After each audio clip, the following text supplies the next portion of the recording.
For all the latest news, sports, politics, entertainment, health, traffic, weather, and more, listen to Unity Morning with Opo National, the only morning show you need. Now.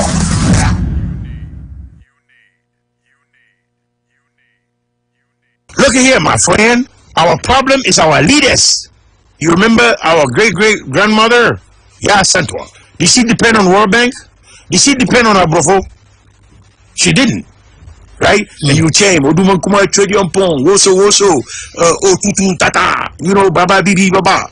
You don't stand up for your rights. Democracy means if you do not criticize your condition, you understand, you're a traitor to the nation. Go see the castle. Go see the people they got there. Dr. Kwame Naminimshi, he's there. Professor Dr. Mwasam Kwana Mishai, he's there. Dr. Professor Emeritus Kitwabiana Miredi, he's there. Nana Kuntumpo the first, he's there. Evangelist, Bishop, Asore Sikakwana Miria, they're there. They don't do nothing for you. We have no water. We have no light. Look, a small road they're building. They can't do it. From Accra to Kumasi should be a 4-lane highway. And I'll build it. Because I know how to build it. That lumber here, Ashamiba America, USA, Minya Baby and TSA Unity Radio. In the MPP, say we free ha, and I'll be free. I say MPP for the movie, you know, there's no madam pro. I can browse society, mama not the beer, and you say that is allegation against him. Momokasa Kwana say, one for media my party. In can crew. 1998, 2008. Dr. Baumia, no member of the party.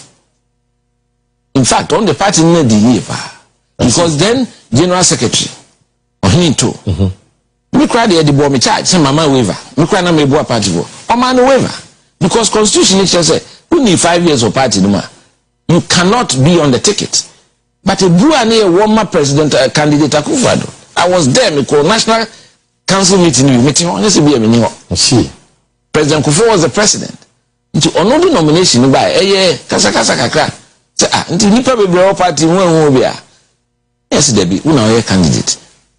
Nipa open, you very respected. Until General Secretary ma waiver. What is obi the bono ko do that? That was the biggest waiver in na me waiver me dey boan crofo. Umo en ho a kire say boy o tachi man atun so as de gu no so oni sika ntimi say o ene mentua wa breath for party. E no for the boy me ko adu. So until obi ka say ye use obi adam na mentia say straight from say one member of the party near a card straight to number 2. Hey, I say I had the amount. Now, Vice President of the Republic is a big position. As a we now we do political career like that. Question then you go pass it. And you have to seek a step further. Minkasa, but fa any day any nase emenyame. Say what do I could do baby?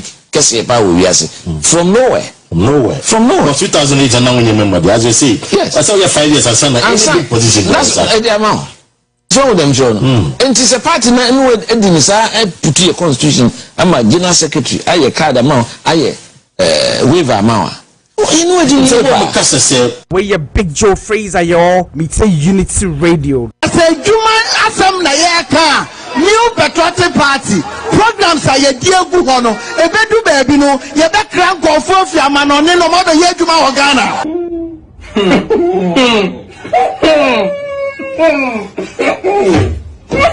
Unity Radio, Eddie Canfor create ye. May about have a year for ma every school. Yahoo for ma, Yahoo for trouble. There's a man at this school feeling in Apa. Yeah, ma, one Casasuna by Yajuma, Wabra Yan Tuaba. And Timmy and Banner and free school mona the Acano, but no free. I trust you be a mono. I trust you be a mono. Say, oh my penifona, yeah, beg me, I'm saying you free. So what I got trouble. Now where you do Sanguano, me here free more and quite Yanni Demuno, who stab one so obiet Unity Radio. The year the city has appreciated in value. When we came in, it was running. Essentially, we have arrested it. and the IGP has the key. She's locked it up. we've arrested. Bravo ne kan yo say ensem Paul mo na fra na ku upe ensem eku otwiko bata atie dia ene unua tie Unity Radio Worcester, United States of America. Honorable Chair, Majority Leader. Yes, I hear you, Mr. Speaker. Your powers have not reached that. Mr. Speaker, I agree with you. Honorable Majority Leader. Yes, Mr. Speaker, resume your seat. I will take this on board. Don't relax it. Don't relax the rules. You don't lead Parliament. You lead the business of the House. As to the role of the Speaker, you haven't reached there yet. When you get there, you do so. A majority leader is a leader of the House. I stated it. Thank you very much. I stated it. But you are not the leader of the Speaker. At least I have a position in Ghana.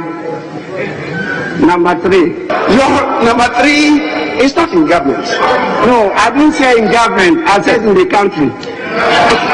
That is what is your position in the country? I know about Judah Costa. When I'm in America, I listen to Unity Radio. I never remember some metrocran is a kufra do buy or bedada Ghana for Unyakupo in Pengu. Member some neighbor bedada Ghana for that. You hear for Ghana. You hear for Ghana, she said you answer. If you are born in Amalabadisa, ya this is a pie Sika war memo, ya babe to say Sikano, and my picture aboyenina. Hey, Unity Radio, Edikan for great ye. I am a bo Ghana. It is Sikaso, or may you hear my Nenam a memoir enquiyetino. A conde. Unity Radio and Kabomu ye. What Jimmy and people for Jimmy, we will be stupid people. I don't know why I belong to that political party. Masa enya ohun boga ya ohun Ghana sanse kuntu hwa na chia na eko efisem hu hia papa ampa watna bro kirache de na eko so wunchi agira watie Unity Radio dia in kansa ase timen ada edam frama mu se yo Unity Radio killer bia dadi ezu yeba omo chi omo galamse no omo atu omumu yeba ma omo amnesty no omo asaba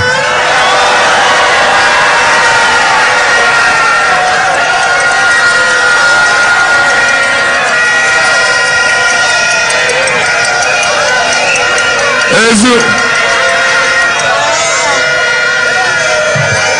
no jidi se emabia omo fomie omo enu omo ho enti yebe yi omo na yama omo another chance yatin kensen osumpa yin adwuma yenya tiesi comedy babia Unity Radio NGC board in Ghana Samia me pe adwuma ama ya manteni ya mabawa me ba be chanka na nzemu nukra bako eni mo kra enye nukra ne enye nukra oksa afro pese NGC board.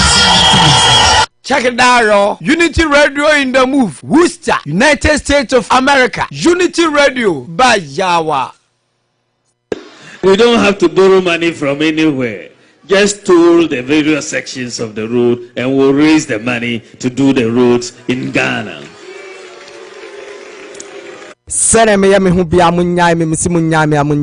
your boy J Stone, live on Unity Radio. In less than 4 years, this government has spent more money than the MPP did in 8 years. And yet, they have little to show for it. Secondly, this government has borrowed more money than all previous governments put together did in 52 years. I ask, as all of us must ask, Sikano ewahi. Sikano ewahi. Sikano ewahi. This is why we got into the IMF. You were spending too much relative to revenues, which is true. You were borrowing too much, which is true. Your external payments position has deteriorated, which is true. And so you ended up, your growth is reducing, which is true. So you ended up at the IMF. And the IMF would impose certain conditions, which is true. And if you don't do certain things right, the anchor will not hold, which is true. So I'm not quite sure what it is that is not true that I said. But I think, unfortunately, the supporters of this government and this government itself are very reluctant to admit the truth, even when it hits them in the face. Yeah. Sure. Thank you about that. TV3 so catch any pana was soon night to company for John Mahama or catch and Sabani, the come near before the toy. So we can coach that TV3 kind. So, Mahama catch and said, the come near before and a toy. As I come and I also catch and said, a come near before, so no Banwanya, the come near before Bessa to you. Can't tell an out one so back, that's why I'm really here, a come near before, no, the pump Mahama, in the pump.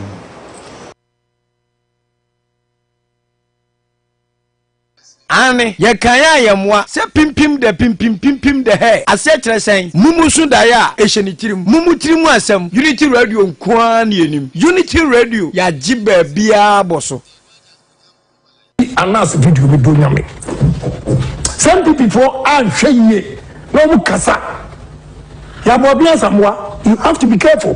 I just bring the party down complete. If I bring the video let's open your gun and at Wabamaya. What Anas did as far back as 8th of February 2018. Anas as setting a ministers in Unity Radio. Me love to the max, yeah. Communication tax increasing. But your caller credit. But you also abandon tax. Tax that's Nabana atom. Oh, and you are buying 1 year, who better kakra. Before, and ra. A buyer, 1 year, who better kakra, ye to your home better kakra, who better. Before, and no Kuma Yeti. Mumma Pine and Pom. 1 year, who better kakra. And you must send your being Ghana. A school for the was sent every square and net, Omunya Jumai. About time in the Bible coach could we are not certain in China. A Jumani. That's a tax when you say we are so.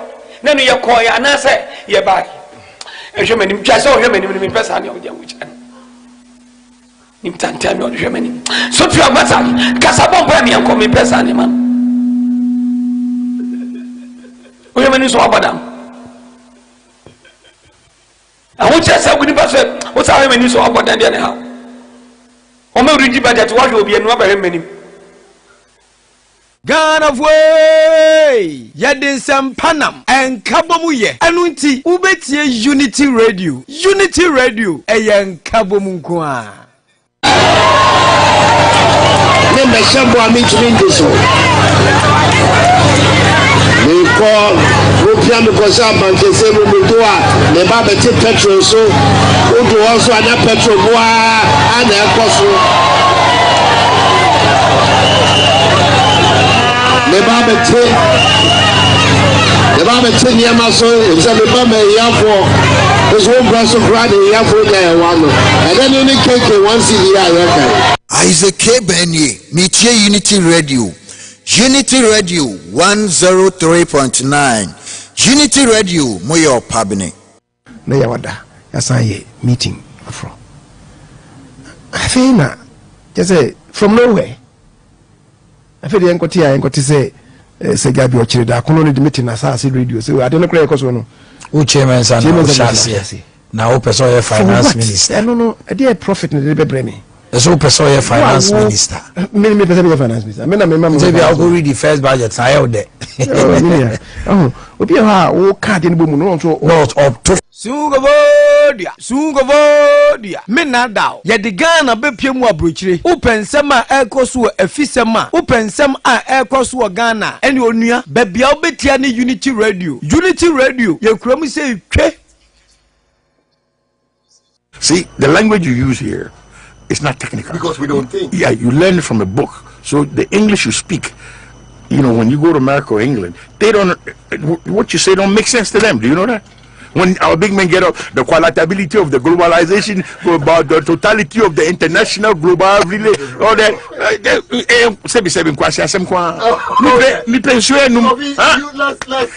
Let's fast forward.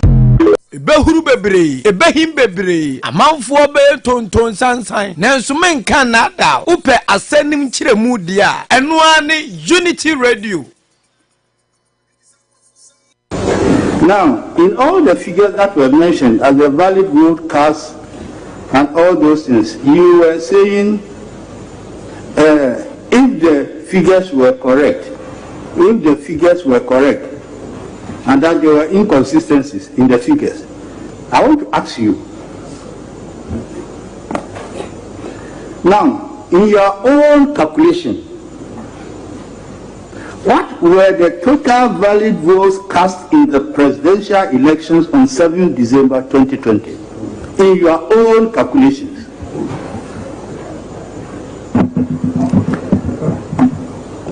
My Lord, those calculations are reserved for a meeting for us to reconcile the figures, because the first respondent herself keeps changing the figures. And so it says, when you bring your, excuse me, let's look at here, help the court. You see, when you started giving evidence, you said you had all the representatives across the 275 constituencies. You said you put agents to use the, yes, and they were to, collect the figures. You said it. Then he's asking you that from that, what figure did you get? You.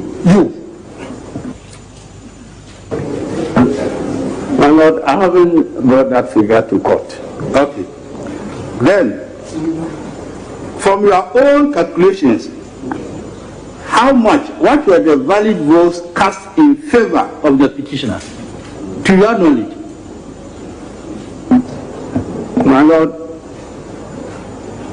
when we discovered this discrepancy, it was difficult to even know which figures are. You don't know. You just answer. You don't know. I don't have them here. Okay. Then the last one. What figures from your own calculations did the certain respondent get as the total valid votes cast in his favor? My Lord, I don't have those figures here. Thank you. That's all. Just your boy J Stone, live on Unity Radio. Now we should be bold to criticize what you have a say. Because NDC for that man was going to be sure I don't get it. I don't know what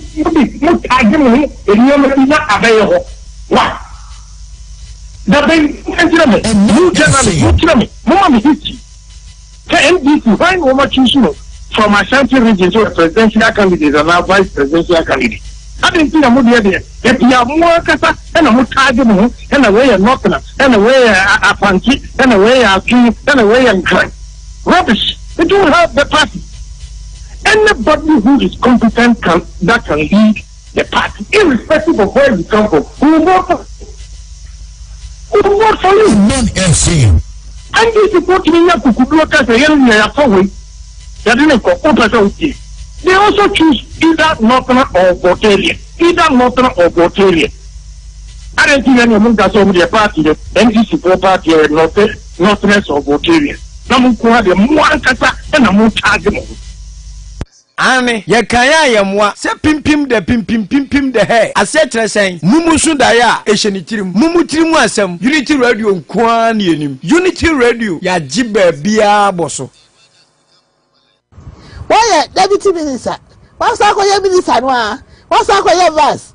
was never a president. We are so called president. And son, I was a yes, I'm a two swabber. As I'm a president. The one and will be already president again and be a African from a pencil. Will be a to me road. Could be a different road yet. After the last a candidate, after the pass, I didn't mean that to go. After the purpose, I never did my way, I will pay where a candidate. But I didn't buy it. I need to radio. Me love to the max, yeah. Exacto. Stupidity is when you have a beautiful wife and kids at home and still receiving insult from a small girl called your side chick. Exacto. Your wife will be naked, she won't look sexy to you. But ordinary bra of a strange girl, you'll be shouting wow wow like ambulance. Man, what's really the color of your problem? Exacto. It is only in Africa women respect men of God more than their husbands. Exacto. Sometimes your ex asks you money just to see if you are still in the same situation she left you in. Exacto. It is better to be a lonely lion than a popular sheep. Exacto. If your brother is so generous to your family after marriage, thank his wife. Exacto. The fact that all birds can fly does not mean that every bird have equal feathers. Exacto. Rumors are carried by enemies, spread by ignorant, and accepted by fools. Exacto. Never judge someone based on a season. One season, David was a shepherd. The next season, he was a king. One season, Ruth was working in the field. The next season, she was owning the same field. One season, Mordecai was sitting outside the king's palace. The next season, he was inside the palace. We serve God who turns things around. God of unmerited favor. Exacto. Being dumped by a broke man is like being discharged from the hospital. Exacto. If you want respect in life, make money. Nobody is interested in your age. Exacto. Every man thinks every woman's dream is to find the perfect man. Please. Every woman's dream is to eat without getting fat. Exacto. Whenever I see a snake on TV, I immediately switch the TV off. I hate him. That reminds me of my ex. Exacto. My brother, hustle so that you wouldn't come and wait for your children to sleep before you touch your wife. Exacto. Dating a Jehovah's Witness is pure gold. No Valentine, no Christmas, no birthday. You will only buy hair, umbrella, and sandals. Exacto. Thank you very much, my brother. Exacto. Thank you very much, my brother. Gun of way, Yadin Sam Panam, and Kabomuye, Anunti, Ubetia Unity Radio, Unity Radio, a young Kabomunkwa. Wow, talk to us. My son, nobody said, I was so I'm fit one of my baby. Oh, talk to me. Oh, talk to me. I said, Madame,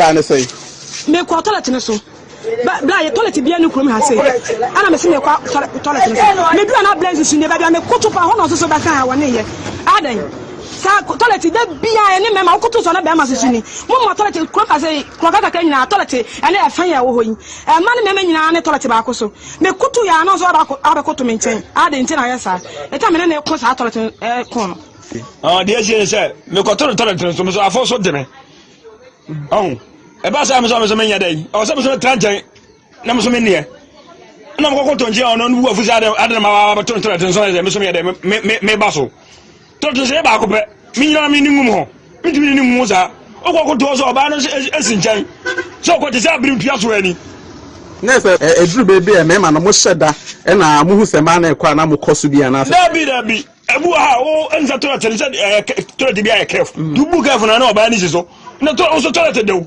ntimi ni ngo ho o se de o ko du bie obi a toilet de wo de ye de na wa de koso na ye se toilet ne do toilet de me ko akoni ye o ye kef toilet de ye si bia ye bu de kef ni atare ntense ndu bu kef na o ba ne sisi we na so mo kre ma ne ha mo e ma ne ha ye what is your toilet so si ye ba ko pe e fa ni nkwankwan ye o ba ko no ba si so no me si so what is ndi toilet de enwum nkwa de enyina enwum nya ni abom comme je besie abana ntima besi bia ma enum manisa achenkwana na menum bremu ni adehye odi ahenkan kwa meyeboa me nada semo US nko ade a eye Unity Radio ye tiera who say man no day Monday ankasa Unity Radio yabane yaba ba yawa eye Unity o Unity enkabom kwa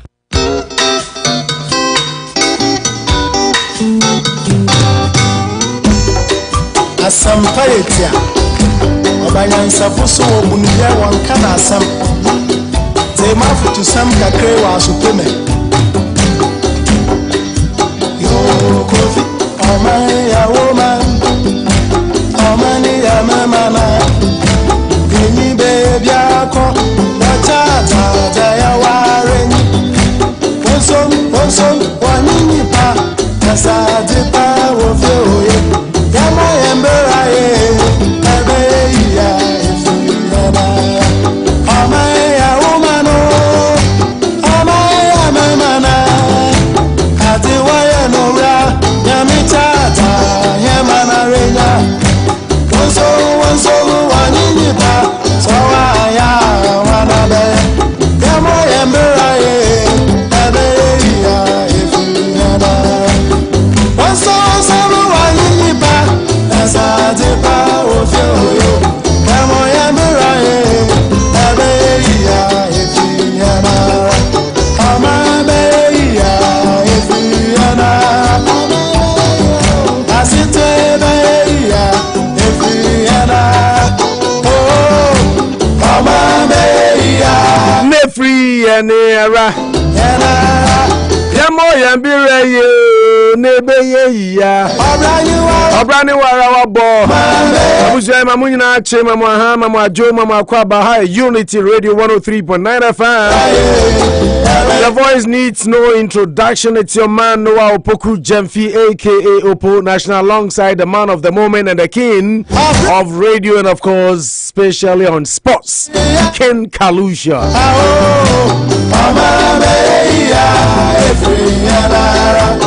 And I pay yatinasi as usual on many so we are here with you to contribute our quota towards the development of our country called Ghana.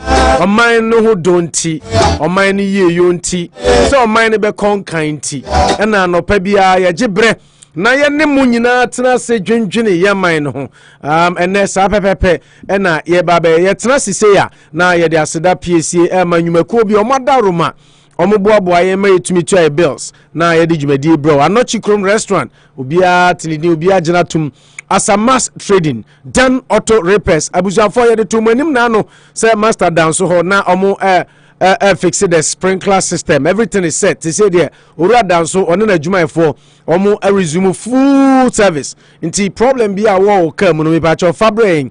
I was 61 Fremont Street, 61 Fremont Street. Na YNCC Emfa Emau. Dan Auto Repairs. Obo juma ye pa. Tayechi na dijumadi bro. Yen fa sira kese ma Dr. Kwabi Scientific Care. Kwabi Scientific Care. Say awoya bai wo pain bi mu a me ba cho na me kan for Dr. Kwabi na ede amount. Hwehwe papa we na obaboa. Say ba no say ye too pain as say nobody comes close to aye Kwabi. Sasabro na how wachi bremu wachi kase neck pains, knee pains, waist pains, anything I friend no pain there. Me ba cho Kwabi Scientific Care. And on Kasa 774-386-5640.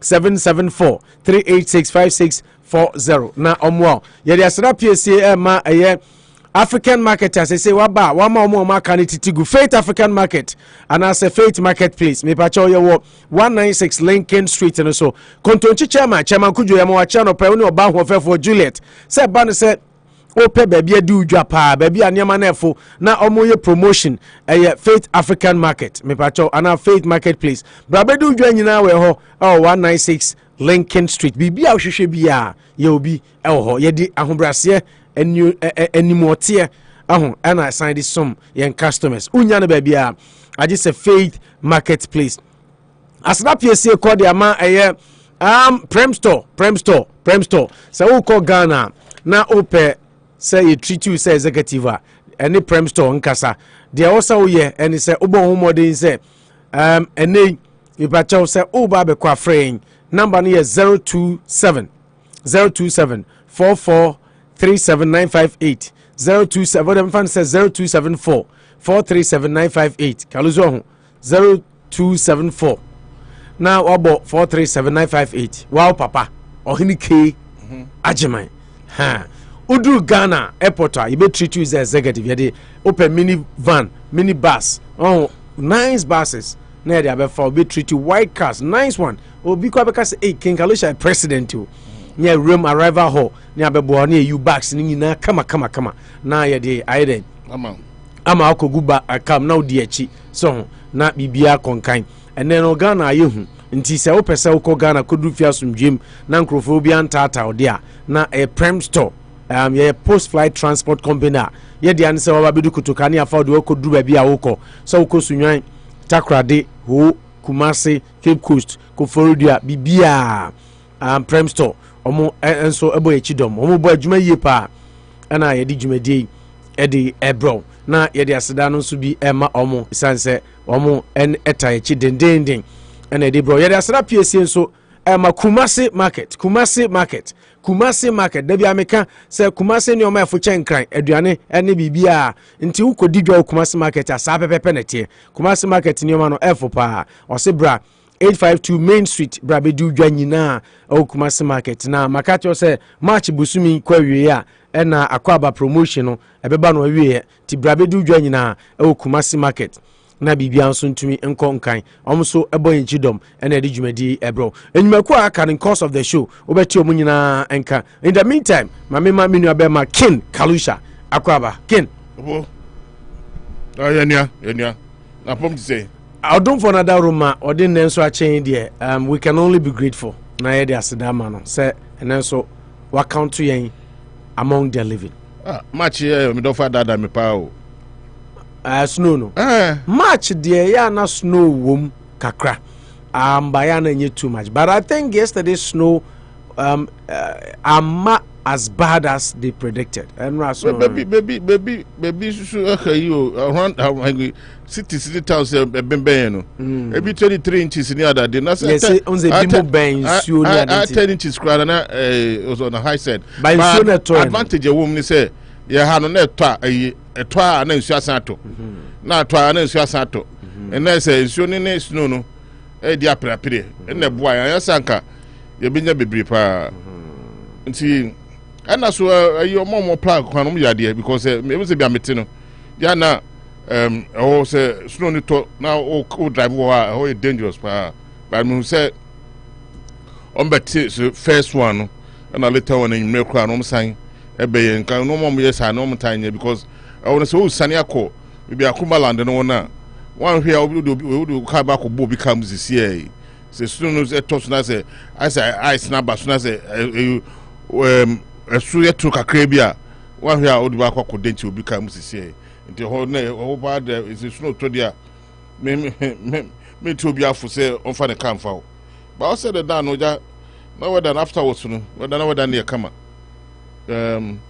whether no edidadin and obi me su mani to whether say whether for leisure and pressure enti wo that the go snow ntina etie for van chain nti benya kwamba na Simon achieve Simon akwa bab kese pa ebe edwumedi so nim say de bia no mo pese enu ma be twinkomo enu ma ekoso Ghana enkoyi no de be koyi so ye be ka de koyi no so de no enkoyi no so ye be ka de sika na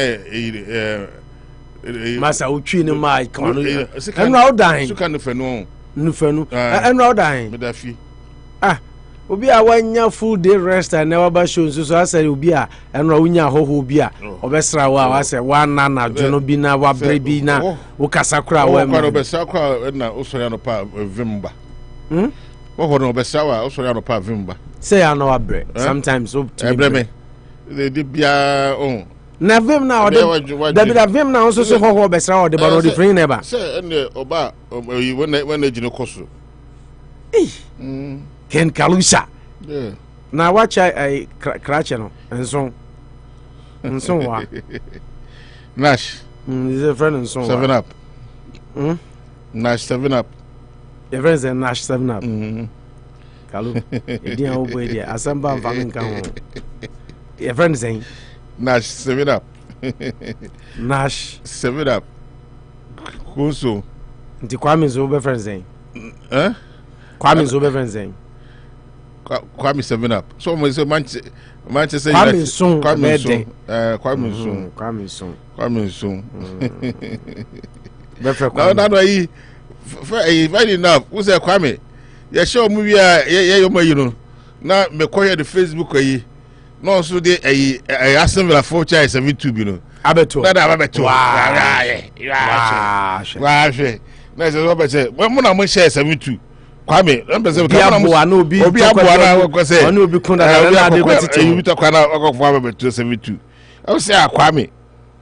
Mo dey na mo share 72 na mo so nya bragging rights no. You say ye na ya hyem. Mo dey na eti. Eti ye dey ashabuti 7 Up. Mo say okofo 72. I dey say Manchester ye Aston Villa na. Na makota echi na mo trotro yi. Omo tutumu baba park. Otumu baba park so. Aston Villa for ashe. Eti mo na echi ma etumi shem. Back to back. Okay. Unity Radio 103.9 and I want some bebre beka your nkomo bebre nso ibedi. But my any kan enhwe agudi unsam kakra no pe as usual. Yede ebrem no na yen get straight into business and mfa nchen said ya kan na ayedin na so na o say yeba King Kalusha say baby otekra no na omunya ntu okra so no omunya nte hokra but ye manage edi adwuma na so ye be ne den. Okay, King Kalu. Yeah. Yansha Sporting News kakra ya boabo no. UEFA Champions League and Manchester United. Hey, why did I say Manchester United? I brought them Champions League omo me ho. So so Montina was that from Manchester United. So fro so and now come Manchester United. So an apel by an can say over say Nash. Into Nash 7 Up. Now the 7 Up but Manchester have to Nash mean Man City Counts Manchester United. And no pay say near year. I'm not for best of stranding to Manchester. So you are trying to say may sarcasm. Oh yes, sarcasm. We say a 7 Up push me. Sorry, I was 7 Up push me. Say Dino one at the man. Ojo. Please leave your message. Okay, sir. The way and any yon to come in friend no catch or see idea trim. I'm a mock or someone will say from 1 Up. 1 Up. I'm saying one round friend me chinchina yanka say for one. I'm saying 1 Up there. Maintain some be a friend 1 Up that. Okay. And I'm saying maintain say a free be 1 Up that. Also best phrases here now. What they are there. But who now? Okay. Nti Manchester City enra omo sheka mako enson ema eye enra pa de Leipzig for na Timo Werner. He was an eyesore. It was terrible. Mrs. Pa Abrante friend said Erling Brut Haaland. He was brutal yesterday. He was in total distraction form. He was distractive to Leipzig. Enra City Shanson. Ade a cow bibiana. Oh. A cow bibi. Sir, omone enkofobi ebe yi. Omunuanum, omunu so omunu lately Leipzig for omunu Manchester United.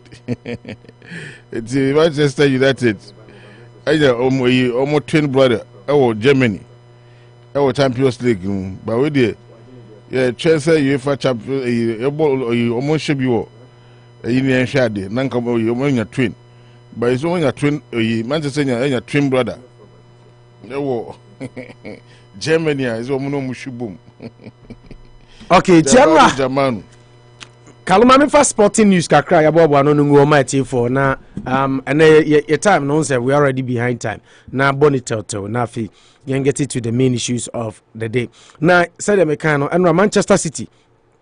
ɛhyɛ RB Leipzig ɛka mako enson ɛma Leipzig bacho baako kra no ɔmo ntumi ante na de tie ɛne sɛ abrante friend sɛ Erling Brut Haaland ɛhyɛ goals no mu mako ensia enum a kyerɛ na enya agudie kra ɛno na Pep Guardiola after the game ɔmo bisa sɛ ada na wama Brut Haaland enya double hat-trick in the game by scoring 6 goals ɔse da bi ɔma ne target bi sɛ on reserve goals no bi mfanya ade nti ɛno ɛne nsɛm a ɛnɛ ɔde aba betudwa na ɛnra abra Manchester City ɛhyɛ Leipzig 7-0 no na FC Porto ɛnso ne Inter ɔmo de face obi antumi anhyɛ bi Porto je red card but Inter antumi anhyɛ ɔmo nti first leg na Inter for share 1-0 home no aboa ama ene Inter etumi qualify 1-0 on aggregate na nyame ya adoma ene there will be 2 games. Napoli about 4 o'clock Frankfurt remember first leg no Napoli ko away share 2-0 nti say football ye anything to go by abroni beka say we a foregone conclusion. Now the biggest game of the day Real Madrid fi Bernabeu Stadium omo any Liverpool and I FA. So remember first leg no Real Madrid eba be share Liverpool kama kumako enum ema mutumi etimu mienu until the return leg is on today. But surprisingly in England Kalu and yet Champions League matches in Kwana Ekoso in England no there'll be Premier League games, 2 of them. Game your friend say a team a friend of Brighton and Crystal Palace and no 3:30 Bobo 3:30 Brighton and Crystal Palace and a Southampton and so any Brentford and so we games outstanding matches Premier League ni pese oyifri ho na fe games be to me for there will be 1 game our Europa no so because so but said usually Europa yen kan 170 media no ebesi anti and games ekoso eno no Kalusha Beshe Napoli ni Frankfurt there say it's a straight up victory for Napoli but Kalusha ye Liverpool ni na wakasa omo call Bernabeu omo yadi ni nti ose kwan bia so ombekọ akọhye we wo ho nti eno so eno nti ye behwe no na ye de munsam so aba but after that no Kalusha enra FIFA so the new format for World Cup aba so what they say for the first time 20 World Cup in America for Behu's 2024, right? 24. 48 teams. The games ni 104 games. Nti ano ene nhyehyɛ fofra FIFA ediaba. Nti si ano next World Cup no there but FIFA fe na omo de format ni beba ma yehu country bia a continent bia quota obenya eden. Account for instance say bia Africa you already your 48 teams na 32. Nti 12 never become. Nti yebenya saying and I can't idea ho enu nyina ye issues FIFA ebeba. Okay, I'm starting from FIFA for innovative ideas some day but I think it's a step in the right direction. Mekaya now work up no slot no I'm starting 38 no na Uruguay na nipa teams ka krebi and as the time progresses na teams dey call na the man Africa Crimea slot bebre no 1990 America Cameroon could be more quarter finals Italian 90 into the whole Africa no you increase your mobile but there a man a year phenomena pa 2000 Japan Korea 2002 Senegal also put up that performance. Nigeria also did it before that. I mean, they might say that 5 slot no purposely about Senegal for them because Cameroon the name call 3. But Nigeria so almost call quarter final. No, she say continue call quarter finals. I'm say round of 16. Round of 16. So I want to quarter finals yeah. Oh. And see Cameroon and Senegal for performance in Africa for now that 5 slots no. What I say. And I did the more between the men can come in say anya if you are going by that ina at least let's say another additional 3 slot or 4 slot into our what you have right now. Yeah. But it could be Africa, it could be more performance. An African team going to semi-finals in a World Cup. Now the man year 1 for what? They have to increase it. They have to give us 3 or 4. Say 12 slots. Say no 32. 32. No, 48. No, I brought 12. 16. 12. Yeah, 16 teams. 16 teams. Slots, yeah. I say 16 slots. So 16 at least. I say 12. 16 about 6 days. Say 6. na Europe kro kitikiti Europe Kalusha pa 16 no African go pe 6 I na Brazil, South America, no Europe. No, some of the coefficient there. Continental World Cup. The modern boss so any pa.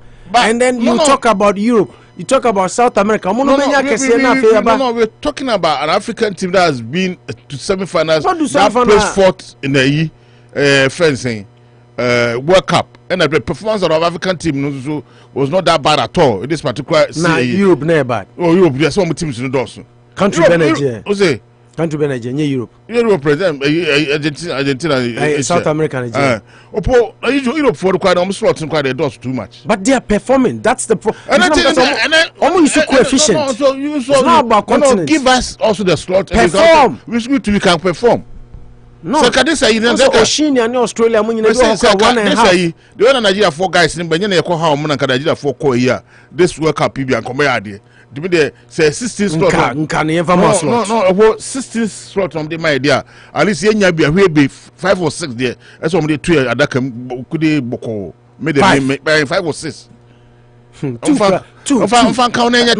Mark my words today. Mark your back my words say it's how you are be Africa be 10. Be 10 slot. You were saying 16 no. Me say you know come on be 10. Obey 10. Kalusha. I don't feel my saying. Manu Chobeka says save people from heart attack. No, me say permutations now. We need to get 5. And 6. And I make us a yenya Africa. Man, I'm telling you, say yenya dodokra be 2. I'm telling you. Na yenya pa. Mrs. Slot we opa ko hwe e FIFA yinim. Opa yentu. No, mo fa yinim. Fa by e benya 10 slot. Opa yentu enkobe. Nti 6 na e benya 4 account. And as I say. Your 5. Nti benya 5 account. 5 account. Na nya 10. That is the bottom line. Oh, me 5 million come fa. You be 10 slots. Now how many continents are there? On 5. No, continent Europe. You almost for Burian. Almost the continent. Jamaica no just coefficient. What the African performance. The performance based, you know, with the exception of Argentina. Your friend is saying, finance. You have. Europe predominant. So this is how they do it. Okay, continent by continent. How many groups are there? How many teams? Okay, send the qualifier from each continent to the next round, to the next round, to the next round, and to the eventual. African team was placed 4th in this World Cup. But how many teams? How many African teams came? 5. 5. How many qualified out of the group stages? 2. Right. It wasn't bad. 2 and 3. Morocco, Tunisia, and Senegal. Even 3. Senegal qualify. 3. Ghana near you to qualify. Ghana, Cameroon, and to qualify. But all the 3 African Senegal performance so you not that bad. They have to give us 5. An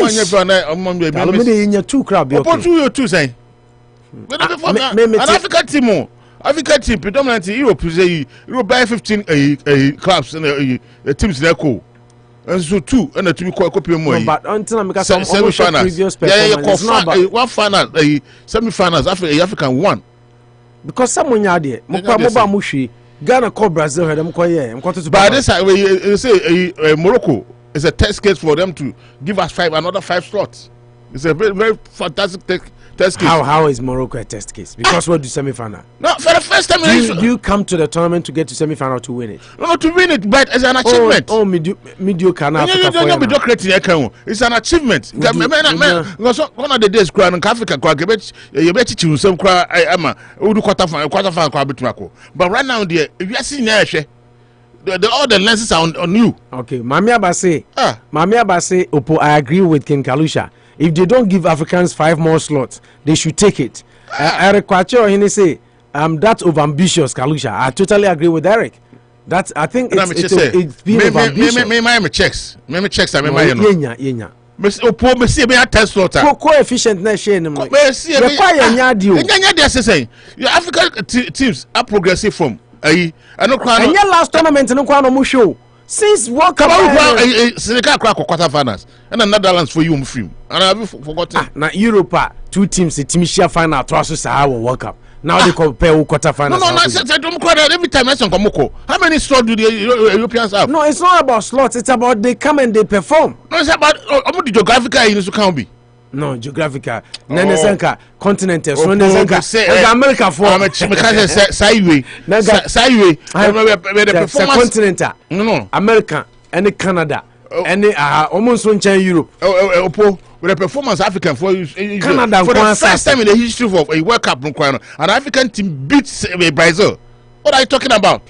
Brazil. Brazil. That's group one koji. I don't cross on Brazil is coefficient. And no coefficient. For the first time, that is a good thing. But coefficient. Brazil. Coefficient. No, yes, over tournament na continent be a modern body saying. Show from previous tournaments. I agree with you. So for the first time in the history of an African team beat Tunisia, Brazil, beat Spain and Portugal in succession. Two top clubs. Cameroon share Brazil, Morocco share Spain, share Portugal. You deserve more slots. Five slots for this. Now you got the 16. You got the 16. You got 16. Got the quack for. I strongly believe South America and Europe more because of their performances. Europe,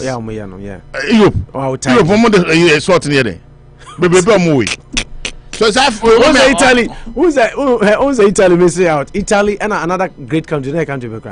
Italy, Sweden, there were other fantastic. Almost slot baby. Europeans they have a lot of slots. It is as we say, or say, Africa. Fantano, as well increasing by 16 slots. African FIFA council, board council. And I'm saying, they have to give us 5 additional slots. Okay, that's what we are. Who anticipates maybe 5? Yeah, 5 for more format. Ken Kalusha launch strong campaign for Africa. Give us 5 or take your slots. No, take your slots. Okay. And then the performance also show. And then the first time on performance level, I think I disagree. You disagree with me, saying? Yeah, I won't say. Senegal, Ecuador. What can you know, Matthias? Senegal, Ecuador. How many Netherlands for sure? Ecuador is on say Ecuador equation in memo had the FIFA for sure and say. Okay, Senegal, Ecuador, you have a point. But why in a G tournament? No, if you continent, be South America. So the Ecuador and Senegal doesn't come in.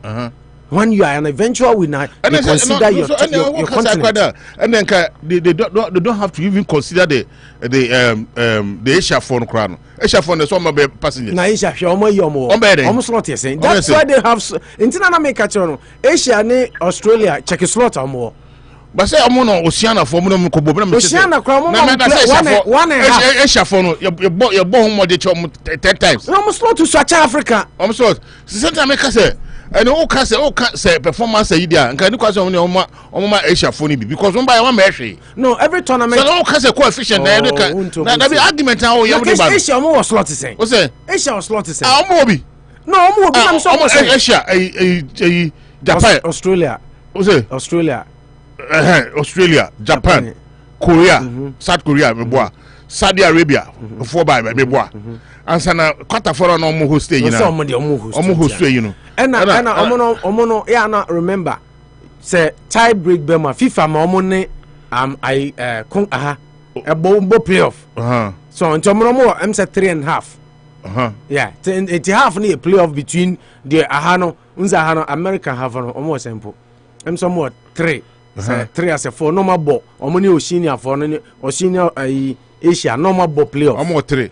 Normal ball playoff. Yeah. Sana inti African you be American here adi nyina. America from ball. Inti America some of the performance now can say geographical. Performance we are wise in there. That Asia America those kind of African we are apart from South you know. South America for no. I'm for no so boni any for no. Africa is the third continent. But in terms of performance, what is high in come on board for come on board for Mexico? How refi? No, I mean just say Mexico. I just World Cup there. Then Africa better. Oh, you World Cup with Oh, Uruguay, Uruguay first one, Uruguay. But Mexico, I couldn't name Ghana several times. Opo, say 90s man, as I say. Oh no, check Mexico. No. then maybe a 90s no but you see 2000 US no you see 2000 about 2033 African has been the forefront of a football 2006 and I remember I totally agree with you say about 5 maybe I think say you have been overly ambitious our best performance in 1998 as France I acquire France for John first World Cup. France 98 in African final day. By Japan, Korea 2002. That's when the Renaissance started. Senegal want to put up a spirited performance. Who say Africa? And I'm many one in your continent I say you're too mediocre because you're quiet. Remember, mommy, you're a country France back. No, because Senegal beat France in that tournament. The factors that the mentality has to change. The mentality. The factors that go into the World Cup, and the mafia. A system be a woman and the white referees. No, the white referee come on a prejudiced mind in those kind of stuff. No, I don't quite play better part. The Renaissance a year by starting 2002 or Japan, Korea. Senegal go share France, then defend champion. To quarterfinals. You free mono. Then 2006 Ghana went. And then they put up a spread performance only to run of 16 only to meet 2006 only to meet the almighty Brazil almost share 3 film. Then Ghana went to a quarterfinal in 2010. Look at the performance. And at Brazil 2014 and I said 2014 Brazil quite African club. No say Nigeria. America Nigeria for Nigeria for qualified. Nigeria for Nigeria. You quite one 2014 and Africa you but 2014 Nigeria for Nigeria kakra. No Ghana America you 2018 Ankoye and also Nigeria for Ankoye and 2022 year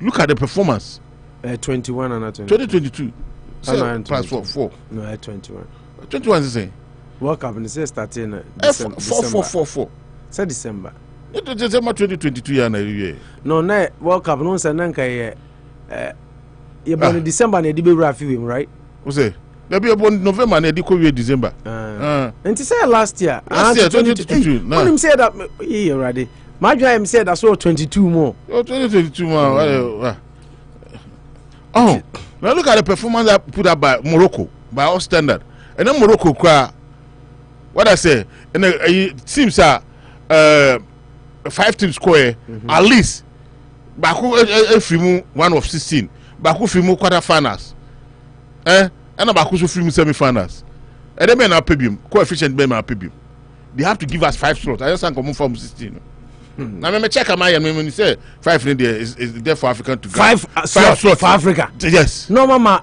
Europe no mama South America saying o say Europe say 11 no check that 11 more America there for mobile let me that carrot I like that was there for mobile no are for among 5 come about for among 5 na say am 5 and a half come about na say come boy South America now what no teams say ball as about 10 teams as 11 teams that's what I'm saying the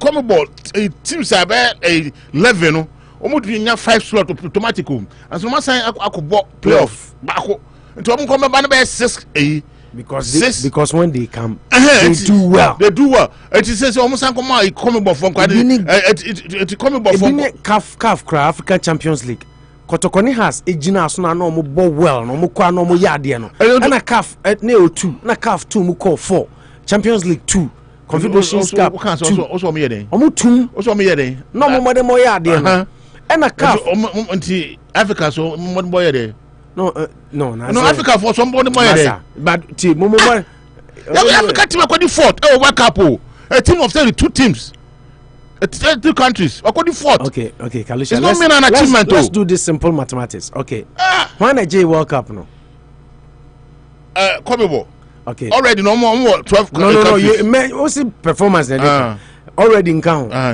okay come me ball Nigeria 16 teams no Oh, see amount 5. Come born or G now. Or no so eventual winner. Yeah, man saying.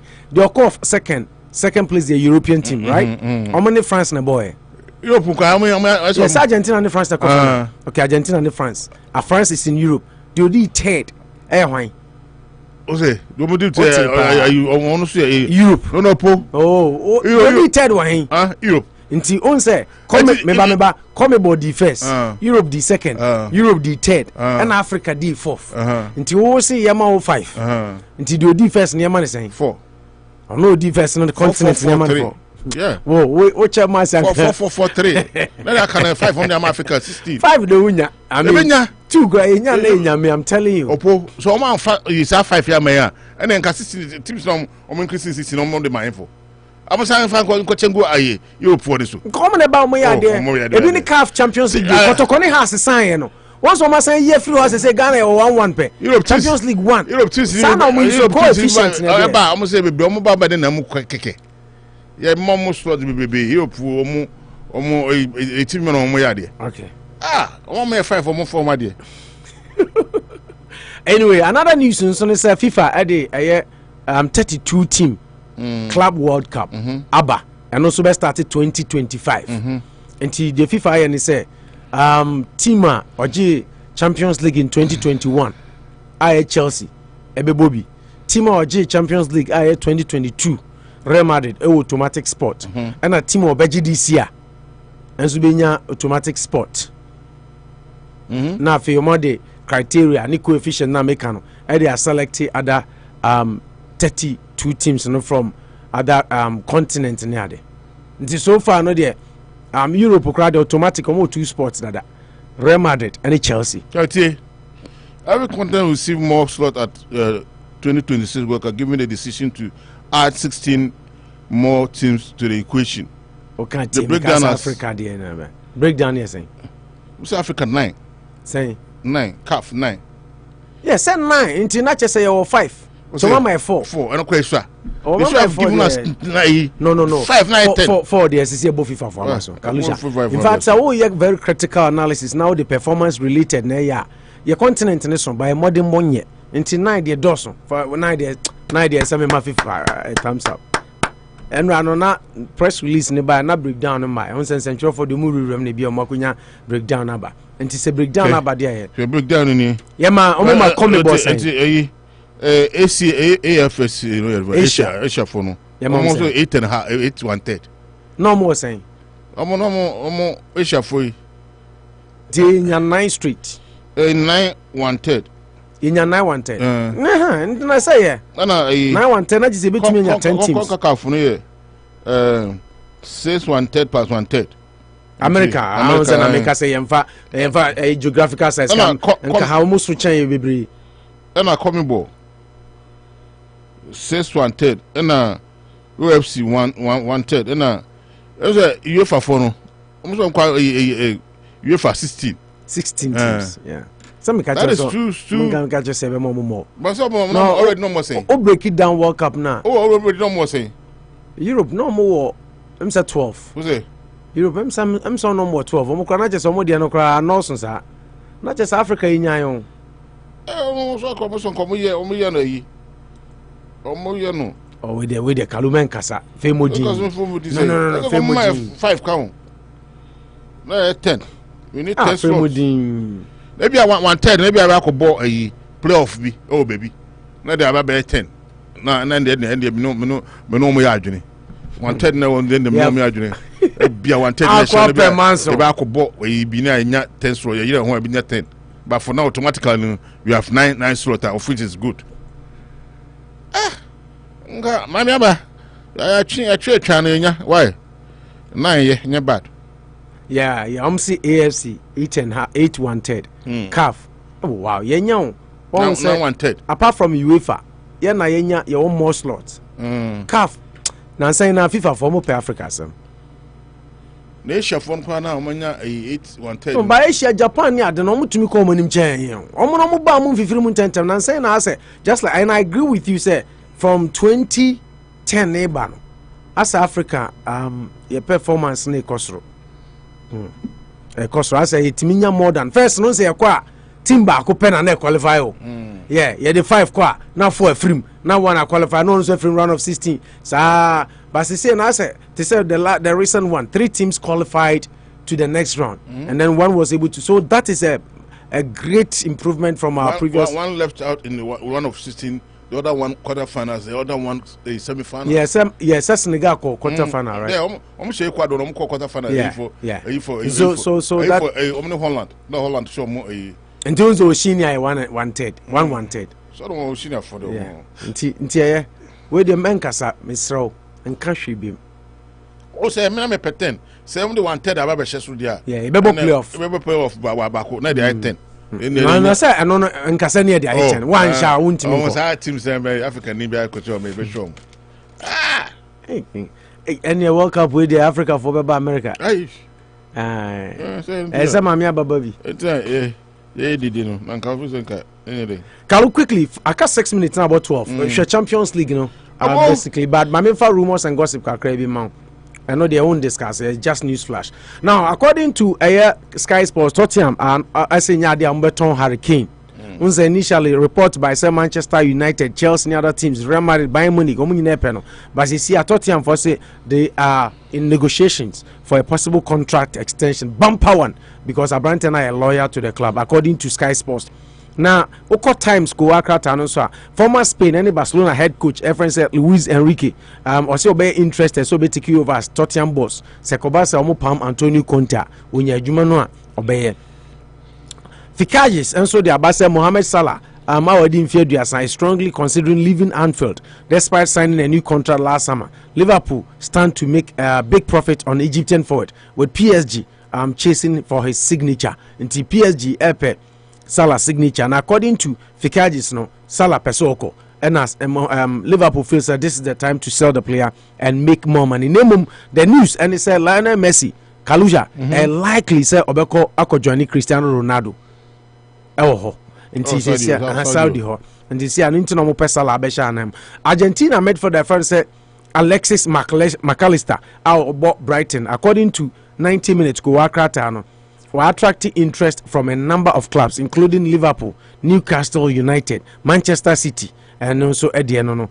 Inter Milan chief executive officer a friend of Beppe Marotta say Belgium striker Lukaku will be returning to Chelsea when his long season long loan eba area omo eniska sisi omo de betono ana Lukaku form no so nhyeda nye so omo betono kra terms a omo Chelsea agree ya de ba loan we no omo ntumi ntia se player ne ba na omo tumi nya favorable terms a wasan aba back Senegal goalkeeper osi akama Chelsea Edward Mendy, according to Coacrata Final Times, I say we hold contract talks with Chelsea, but the two parties are not close to reaching an agreement. Obekaya Chelsea eto Mendy esikam. And so contract at Chelsea the man not rejected. Times you see almost start signing a kasa. Nimum dealer we penny and term quino ewari. Senegal goalkeeper no diano. Barcelona, according to Football Insider, say omu lukuso omu betumi raise 70 million pounds sterling from Frankie de Jong. According to report, Chelsea owner Todd Bowley, admirer of the Dutch international, into report just said Chelsea, I understand, or your number one transfer target this summer, but they will have to battle it out with Manchester United. Remember, Frankie de Jong is also being chased by Konsung, the 7-Up team. Manchester United, aka 7-Up, are also going to offer Uruguay midfielder. What's it? Thank you. Answer aka 7-Up. Say Manchester United, aka 7-Up.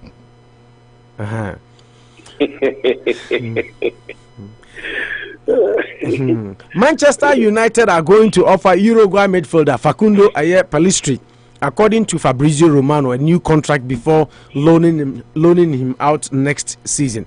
Branton, a youngster, Manchester for say they don't want to lose him now, and also Ediano. Argentina near Branton say kind of Manchester City friend say Julian Alvarez agree a new 5.5-year deal with Manchester City. Brud Haaland wana also hoidi any obe bench chepa. Newcastle and Liverpool so I could shame ɛwɔ Argentina ni abrante fa sɛ Alan Varela so yɛ abrante usia kan ɛde ma Boca Juniors ɛwɔ ɛyɛ Brazil. Paris Saint-Germain say ɔmo consider some of a former Spain defender Sergio Ramos 37 a new contract with his current 2-year deal ending in the summer. Now the ex-Real Madrid centre back has also been linked with the move to MLS and also Saudi Arabia. But according to report, no, abrante see unya PSG wa na some be man contract for there. Oya there obi stay ɛwɔ hɔ. Ɛno ɛne nsɛmfo kakra etwegu Kalu. Mamemra so, but before that, Ojo,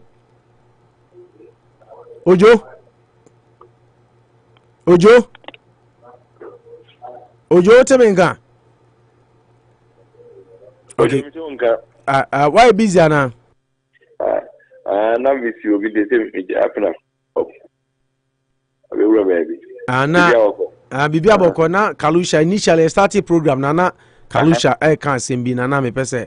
Eja uyi uhwanu ntina me fro edin bi ode me ma mo team ne ade na ha me ana me so the way I see new city ano see ano me pese me ya ade be ha so ntina me pese me fro na wono so ate de ekọ so no then wo me Real Madrid ball no en no obey no mfe na ekumi ntino go for ke ka me ka wisha me so me pawato ana no biasi ade go mi ntino se wo no eja ase me master makoma no atu na ewi afenyo de we twa no na we de yesi de we bia no na picture and then we are say de gu yes aso bi se gu no ase we all you say ne de na no so that be in football terms they will be should be 1-0 now ka say nim guase ojo bi be ka say we de ahoye afon no enya ahoye akeke o ya ahoye afon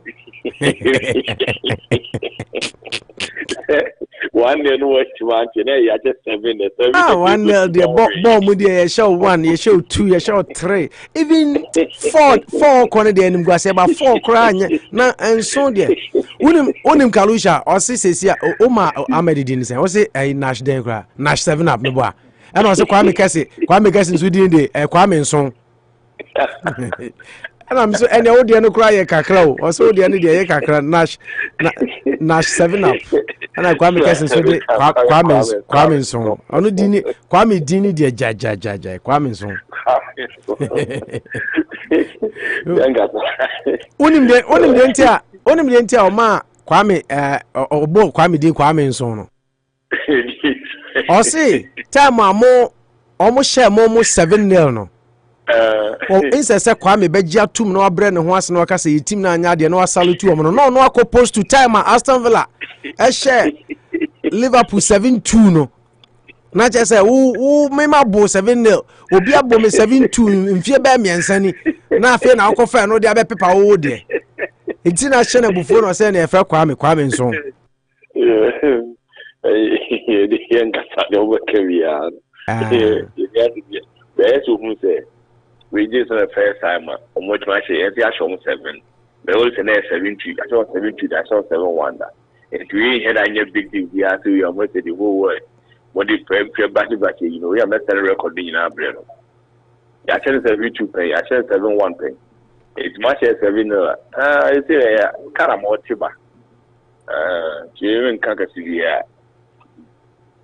okay Ojo Africa oyi obi a passport FIFA add the new format for World Cup aba mema 1 minute bi nefa kan ho kakra na 16 teams abeka 32 no ma say next World Cup abekọ akoye 48 yebebo no America Canada and Mexico right 3 countries and a host to na Africa no ye omo chichechiche mu no omo amai Kalusha say ono de nko pe 9 but FIFA my 4 countries plus 1/3 nature say yebebo playoff back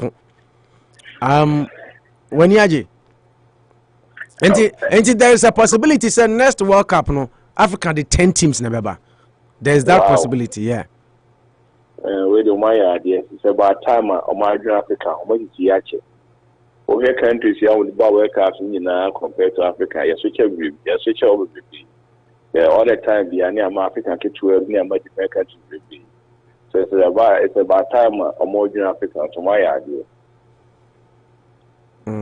into say emre ya South Africa betumi akoye ni more the more countries you have the more chances of over here all the time na Africans they call World Cup ya ye money body ya we actually and I mean so I mean African for no over here countries so e bobo ni nyina na World Cup e kona over here na South Africa ye business any ye person kunya any side bribery and corruption away in Africa young quiet all the big players on World Cup we in Africa we had teams all World Cups in na team Korea the first in Africa then nam say obi akose recruit nim some bobo man obi enya 10% in your financial now go for na fan you yes African for nya de boy e bodom power help for football city we have to country be no African it's about time yeah Africa for which you suba na more people for so who say and yes Africa for a kobo na e World Cup enya de yard but now you suba e dim no penny for ni edi enya ni no hwenko for dem call Ghana they don't call World Cup your uncle will be a home bit more born better than so more dom koi and so now it will be a 10% in it no yeah man and Kobe it is here FIFA who say Africa for a yard no them penny for no almost on you and crown will be your war or bobo or yard the pa now so new people beating any no yeah ko be on yard baba too there's no view with my bobo ni pass to it's about time Africa yes you and you penny for no animal name on mo you be jai. Okay. Now, what deserve so about Kobo Brass and Yaman and Kobani because of 10% in here, I cannot say he passed. Okay.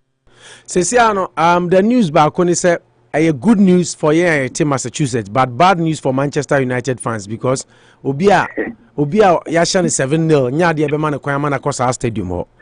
The turn is United States Kalu, Oma selected stadiums Marco 11. And Omade who's 2. Mexico stadiums year 3 and Canada and so stadiums year 2. 3 countries near host to know. Now America stadiums in the MetLife Stadium. Some MetLife they only maybe New York, yep. But mine in New Jersey, but it's in New Jersey and New York this album. AT&T Stadium, Arlington, or Texas. Arrowhead Stadium, or Kansas City. And NRG Stadium, Houston, Texas. Until we have Texas for this year, money too, because Chrome have ball party Texas area honor. Mercedes-Benz Stadium, Atlanta, Georgia. SoFi Stadium, Inglewood, California. Lincoln Financial Field, Philadelphia, Pennsylvania. And Lumen Field, Seattle, Washington. Levi Stadium, Santa Clara, California. To California and so too. And Yinya Gillette Stadium, Foxborough, Massachusetts, and a Hard Rock Stadium, Miami Gardens, Florida. But unfortunate thing is Foxborough, no, they say almost all my machine be detect teamwa o support. Say I show 7-0 da Yamaura Stadium. And no quani idea, said the Ankama Pesa, Menu Yinabe Stadium, Marco Shebino, and share near do her, or more their uniform water, dear one, I don't say your man union near Pamon, and no quani hydrogen. This idea. And this idea I just say because Massachusetts are on my side and I just say maybe about California and New Jersey.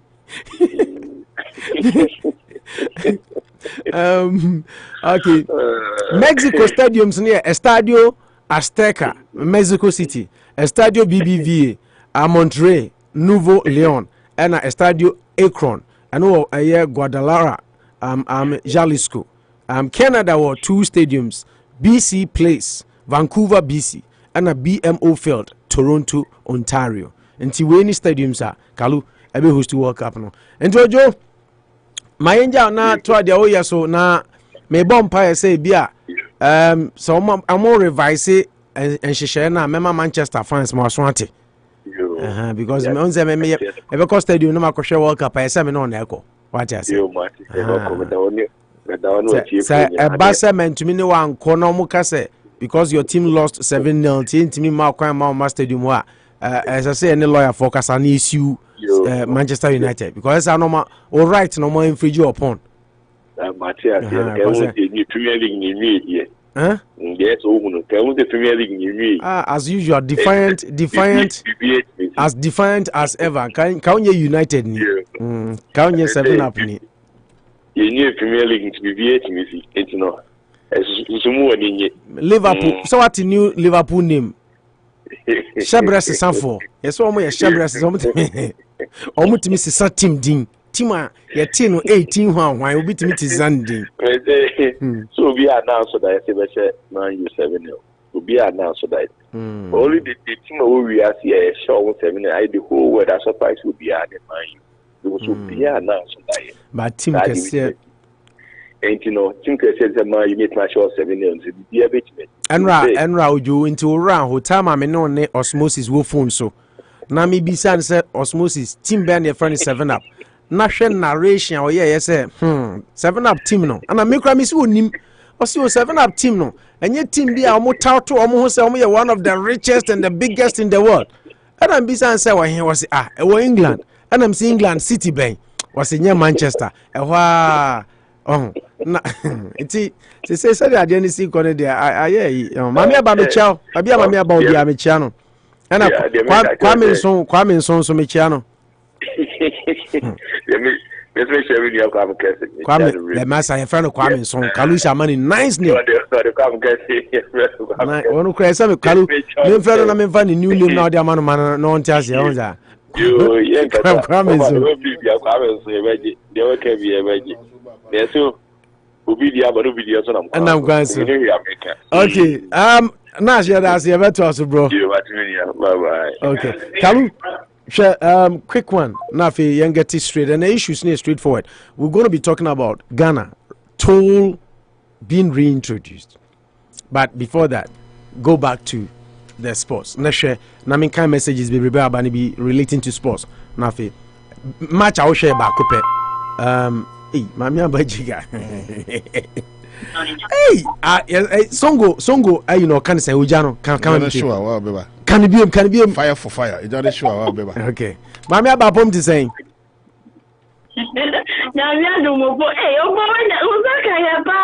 I'm a mini kind. Oh, maybe Sasa to send us a enemy. Mammy Missa Pantine Government Hospital. I walk gun and crying. A honor is here. Oh, ye, Jumana, Uchi, Airshaying. But your mammy Missa said Government Hospital, Pantine, patient, staff, Obia Motisansa. Oh, a night into a quanagy. Oh, okay. But so you're okay, dear.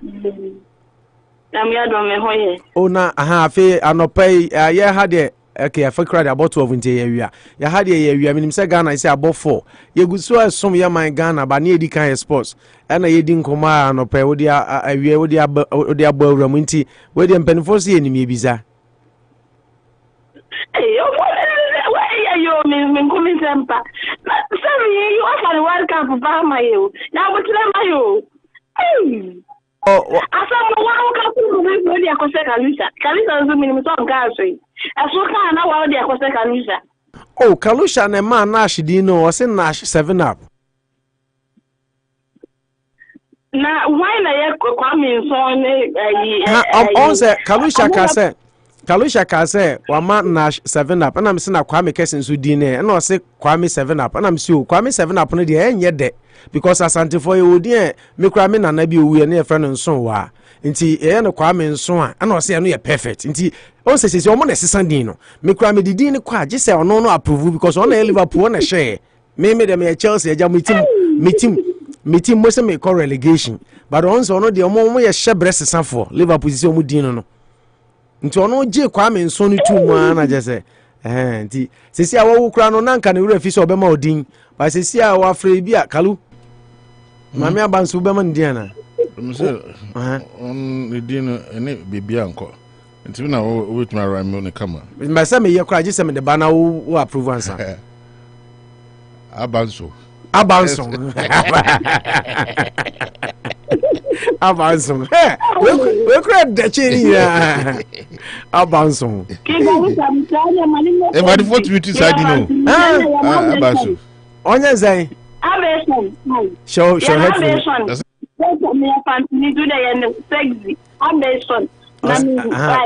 Also on your say. Abeson. Was him infantidin. Abeson. I was so infant. Oh, Abeson. Alicia. Say Yami Adumna me Ubiama. Me to Aquila, the memo of Pediaman. Why? Bombay mammy. Yami Adumna me Ubiama. because what to mema mienu di anope na oba idi ade ama no de decoration ebe man de ba kun de kwame de wana to ba sa wa approve yi me approve me o me kan ma se no kra ra mo kama ba I don't so kwame ala why this stuff we what the wo my enyam nkofo we nya Chelsea kra de say dem say relegation team maami aba na dikan afi de obeka se menya honorable Benjamin Kofi Aye Michel osi wutie honorable Benjamin Kofi Aye Michel ena maami ncha eye yem papa baako yem brother baako enua baako a ono so fi Ghana abaha nyame adma kalo ochina ebi a ebete nka odwumadi so Emmanuel Wilson Jr. anti-corruption consultant and a chief crusader for a Crusaders Against Corruption Ghana. Nyame Adma Ochina Ibinya no studio ha waba besrai wa America ha and then I was saying ko baba unsa oba foforo na obe hia won sa na onya allergies kakra nti ene na onya allergies kakra ase the voice ne adenti onya dru kakra ono nti hopefully by tomorrow he'll be okay to join us. Hey, Sir Rahim Ibrahim, so Manchester, and you want to know the money, the best starting with my Facebook. Kalu Bebachom, Frobino, who's program, I'm sorry. Why? Me pesa me po. Hey, what's it? Because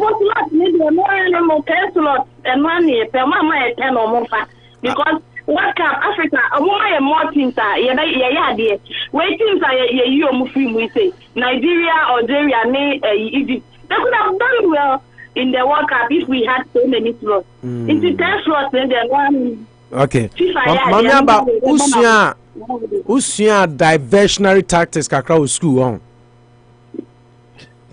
Oh, nothing yet behavioral therapy. And sentina maybe sound no say usia diversionary tactics into unim redirection because the way I was a diverted topic no from Abansong. Akwesi World Cup no. Oh yeah, fantastic. Abenson. Ha! Mami about your tough. Me feel you pa. Was some topic not once crowd they could do World Cup and no mama. Mami about me feel you. Okay. Me feel you pa. Mami about mami miss out. Okay, Kalusha we are. Mami about na ka me biso asem to asem no. And crying almost started. Yes, it told Diana is owning in a chroma say buno. Bebra say I defective. Anna, yes, I'm baby. Oh my goodness. What a country we have. Well, the last time you shoot a motor and there was an accident. It could move you or I think that one no. A boo half. But for Castle the end day, I think it's still there. It's been a while I went to town, mean share the at the moment, but the Amima who know my motorway there no. The one who free a crab more air quarter my first one now will miss and no, I think a boo. But there was a sermon and I think it's still there. And a Casa then there it's still available. Okay. But I beg you onto that pretty shortly. The one on Dodo Wakwaime. That's one on the Dodo way. And no, it's still there. And I think I mentioned to agree. No, I think that one is still there. Joy FM ne Ghana Web at the photos be about of some of the state of the tolls since the government abandoned them, and the government said say we chat tolls mono. And we'll be getting into them pretty shortly. But Makalun share Real Madrid in Liverpool game no just briefly, Mamenti. If the need be, Nasa we available. Okay. Thank you. Kalu, young corner time you run. Man City ne no. Time to come. Okay, Liverpool and Real Madrid. Santiago Bernabeu is going to be a tough match by all standard. Listen to that fact. And then Liverpool in recent times, more UEFA Champions League. To my friend Real Madrid. 7 matches Real Madrid they winning best 6. They are going to this match particularly my Abanti friend Karim Benzema were prakaka but almost doctors they are trying to get him fit for the match. But then this particular match is also going to be another comeback for Liverpool nanu 2019 EBCA, but the only thing is a cross on way Anfield.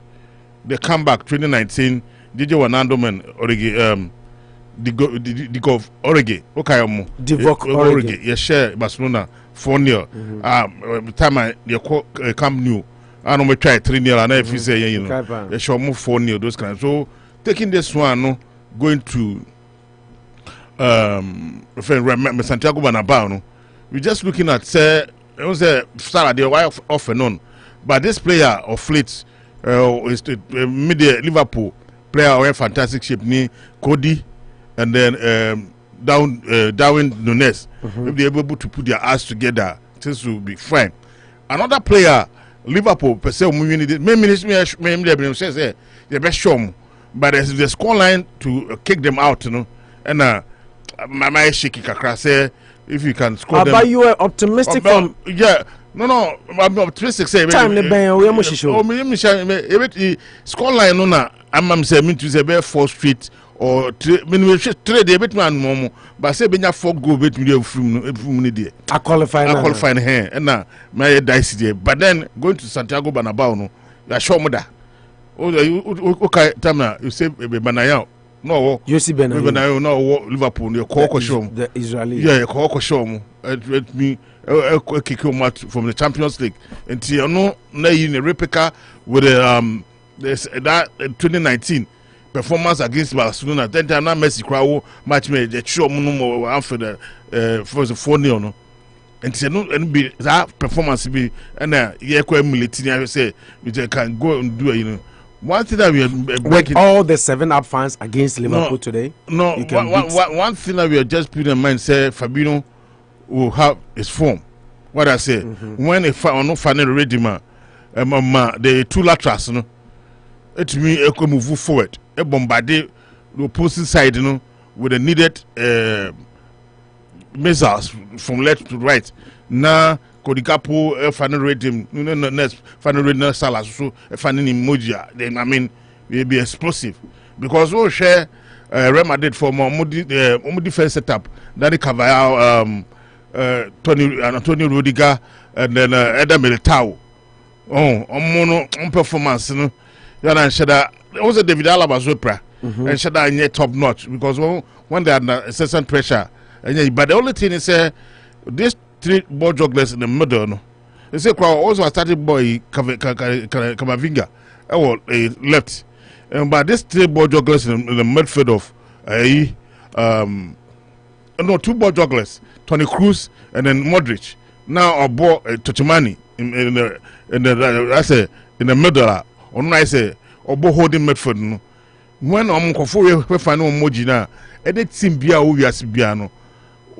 Defenders need to do an extra. You have to be extra vigilant. That's why I'm expecting say Konate, Van Dijk, Andy Robertson, and then Trent and Alexander on the right hand side and left hand side will be extra vigilant. But I don't know, say, Coach Minister Fabinho there is going to play. But I don't know, so be you should Captain Fantastic, Jordan Henderson, together with the Basetic, and now Heavy Elliott in the middle. No? Now, my argument squad now. Now, Salah on the right, Cody in the middle, and then on the last side, Darwin Nunes. One other aspect is Diago Jota, a recover, and see, also be an additional player. When the going get stuff, he can come also change the games. Fabinho also has been a fantastic keeper. When the going get stuff, also bet me about Champions League on the power. Okay. Me sure say Santiago Bernabeu we're going to beat. Who's a Real Madrid? Recent time now, almost a nanya a you scoreline Papa Biao. Almost be share no. Almost 2 goals draw on a Clasico Copa del Rey for sure 1-0. Barcelona show man and Nanu almost Spain 3-1. What I say, the performance rate needed, and said I'm quick. By now, I say I'm for Benamo for share Liverpool 1-0 over the weekend. No, say last weekend, no, we're going to go all out. All out. So, see, you have nothing to lose. You have to go all out. You have to go all out. So, we're going to play that high intensity. No? And to the bottom line, say we're going to try and try these 2 players. And then more Eder Militao and then Antonio Rudiger. in the heart of home defense. If they're able to contain the incessant pressure that is going to pile on them, yeah, maybe objectivity before. No, Santiago Bernabeu, a tale of playing away home away from home. What I say? So who is winning? Who is qualifying? No, winning. Who is winning and who is qualifying? Winning. Liverpool win. Liverpool win. But as to qualification, qualifying, both teams can qualify. And I see. No, both teams. Each and every one. Me sure say you bet me a show but the goal for Tio bet. No. Me go na the show mo there. You bet me a show mo. By as man say benya da 4-0. Oh, Santiago Bernabeu straight away party win no need there. Based on that my baby. My baby. Until me 3-0 there, me sure say bet me a show mo 3-0. Oh, I'm be a quite extra time. Now extra time no bar and then Liverpool beat me at Real Madrid 3-0. Bet me show mo. Wow, we are very optimistic power. Me bet me Real Madrid do. But as far as it goes, say bet show mo. Bet me qualify. 3 unanswered. Liverpool Real Madrid didn't show. Yeah. Okay. So much 3-0 they say extra time. Extra time. And then when I say extra time no team winning will be able to win. Still will be able to win. Still give us an edge so we can know for now 50-50 for both sides. 50-50. That's what I can say. Because 7 up for no yaye wa they train the basic. Oh, let's see say almost share your film 7 day e be sida. What nyuma no moto. Obi antumi share and a person Manchester for na no share 7. What nyuma no moto. Omo there. Ahamponi. Ena Bernabeu. Bernabeu. Okay. Almost Anfield Boni na Bernabeu. Ba ko mu adwuma. Okay. Okay. Ken Kalusha, king of sports, no no sports in here quickly. Now we see Opun say now kasi. Ndu usuro mama aba mo against the no mo. Yes say no mama aba na. Bompa esa. Say na nyame man senchire ni nsi. Okay. A couple of messages from Facebook and so from here we'll be moving straight into social, political, and of course other issues emanating from our country and our part of the world called Ghana. Yamainti Yavazama Nochikrum Restaurant as a Street in Dan Auto Repairs, Dr. Kwabi Scientific Care, Gold Coast Catering Services, Kumasi Market, Sanso and Asada PSC called the Ama a Prem Store, Yadibiso Emma Dream African Market, Amo 369 Ben Coat Street, Brabedu Yanina Kwaba Promotion, Egusua Aircoso Ewo Dream African Market, Twadie. Na yenchewo adie sanso and a Gold Coast Catering Services, a taste of excellence. Also etachi to me Faith Marketplace. Also push strongly and it me kabom dijumedi edi ebremo. Yankenka messages kakra nana Kufia Bekansi. Good afternoon Opona Shnakin Kalusha and Manucho Magandi. Mamiaba says good afternoon my people. Good afternoon, brothers. Thanks so much for the concern of Mother Ghana. May God bless you. Amen. Mamiaba say enyewa na uko enyewo na I said enyewa na uko enyewa na uko fa bae. Okay, Manchester there no. Hey. Isaac Mensa Kalusha also chao anopay Australia Unity Radio phone na Mamiaba says Sewara Upunashna. Thank you guys for coming. God bless you all for your great job. Isaac Yada say 1 down to relegation threatened team. Yada say Mamiaba Kai team basa say Mamiaba say good day Opo morning. That's from Eric Kwacho hine. Isaac Mensa say Man City did a great job, but I love the way Liverpool thrashed Manchester United. Kalutie, was City 4 years, but Man U there in style. Hey, obi mpewasama no mpewasamo.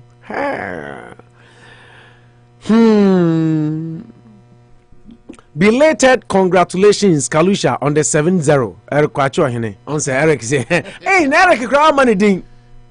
Eric, Manchester United that had. Say. Wa ma Eric Dio. So no no Nancy no ba. Okoye. Nti we dey. We dey acheno. Dey acheno. For charity. And now buys wa bread ho ase. Am belated congratulations.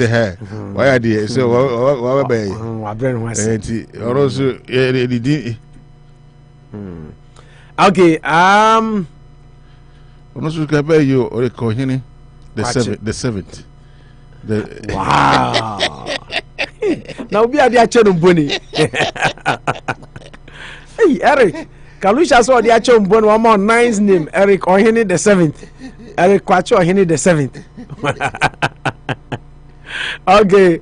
Kalusha, when you are talking about this countries, no, Eric is say you are over ambitious. Mami Aba say Opo, I agree with Ken Kalusha. If they don't give Africa 5 more slots, they should take it. Opo, giving us 5 slots will give us equal opportunities to go further. I totally agree with you. But in Africa, Nigeria, Egypt, Algeria, all of these great nations missed out. And you and I know these teams would have performed well than some of the Oceania and even Americas. Algeria and Kowaga. Algeria. Algeria Cameroon last minute. Also Algeria na mkocha Cameroon o mukuru musukucha ma. O the penalties ko yom. And the bomb so mutu wan kwa here. And Egypt Senegal. O mucha mu wa o mkocha Senegal 1-0 o mkocha ma debi o mucha Senegal 1-0 ewo Cairo. And o mba na Senegal so twa mu 1-0. And o mkobo penalty a mo de Leza to Salah or send a penalty. Kenka nye Leza ibia also better best starting be my excuses be 7-0 no be an coming for also. And now no dia Bournemouth na Leza idanani. Be obo fire. Salah is noted for missing penalties. Well, not always. Even missing noted. You could on say penalty Jorginho on cross my Italy film. Obi say penalty as he had Leza than net to any. Masa wasena menye so Liverpool in Tina Benz. But the Leza ibia to radio. Okay.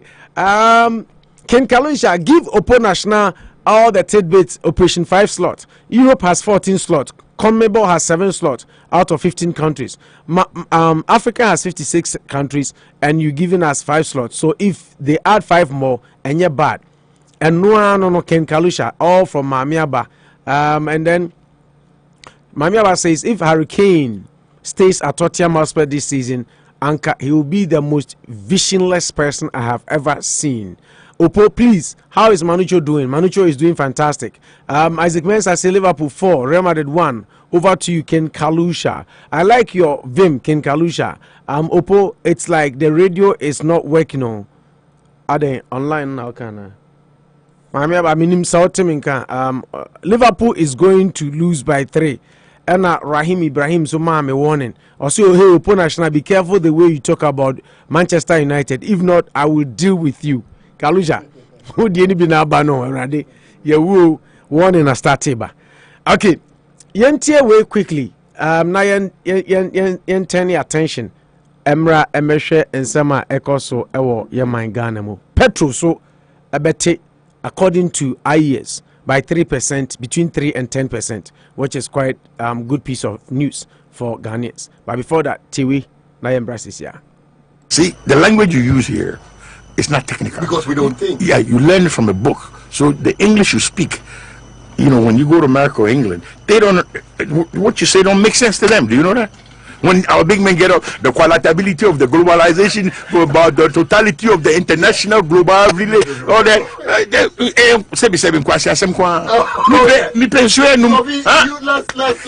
Let's fast forward. Okay, Yanton and Diabako, Minuna Yemrasisia, Kofi Wayo, a transition, and Yanko for a short commercial break. When we come back, we'll be giving you all the headlines, the topics, and issues you need to know from Ghana. Amma, Sabuchi for Wuba wedding live and colored. Ye Musa Kotoka Airport. Me how pass the Siani and Najuna Yebelandeno. Any Yahunyoma bebe. A was your phone soon Eddie can Kokomasi. Why never fine? Amma, relax. Prince Tour. Boga Bia downfall. To see free plane one, a bus papa train the Wako Kumase. Sinyane, Takrade, Ho, Nigana Fanaim Bia Pesoko. Do be so plano pay. A buonin soda for mama. Unkwabit me a chataba somehow. Is that so? That's simple. Free. And now WhatsApp +233 27443 7958 and now +233 20125 6289. Buki Prime Store Sisia. Efrikotuka Edikosi Wopnano. Prime Store de Wobeko. Prime Store, safe, convenient, and affordable. Where you thinking of a party and wedding or locations? Just enter the one and best in town. Coast Catering and take down a taste of excellence in style. We've got African, Oriental, and continental mental cuisines. So make a date with us and rush. Call to place your order now and let's send you meals down. Gold Coast, a taste of excellence. So call us anytime.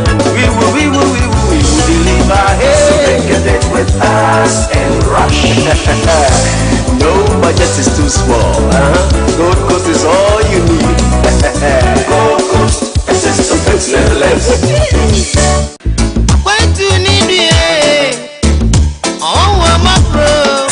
Ya tu kwayo na fie duane unya bi mpo na wadi menia ya ba ya saa ye didi nnuane ya bia na moaye nanso America ha de se wo pe ba bia benya fie nnuama no aduane no wadi ama ho atode a ene na ye ba bi ba ko pe Faith Marketplace ho ene ye ton Ghana nnuane kobi enwo bode banche kontomre entos enyadoa mako adwene amane ensisawa ene nnuama a wo betumi dia ye nkwan adi ama ho atowo ene tumi na biribi te se enwo prekese emre dawa enwa kwansusua hwentia ene yakakaduro mu nyina sɛ de yenya no Ghana no a me se wo benya bayire bode mankani more ene konkonte Faith Marketplace ɛhɔ ne ene ma no akodi dwada bia nyoma bia wo hia ɛyɛ fie nyoma abɛyɛ aduane de Faith Marketplace Worcester MA01605 196 Lincoln Street Frawanom 774 535 5188 508 410 1794 abusia ene me da se papa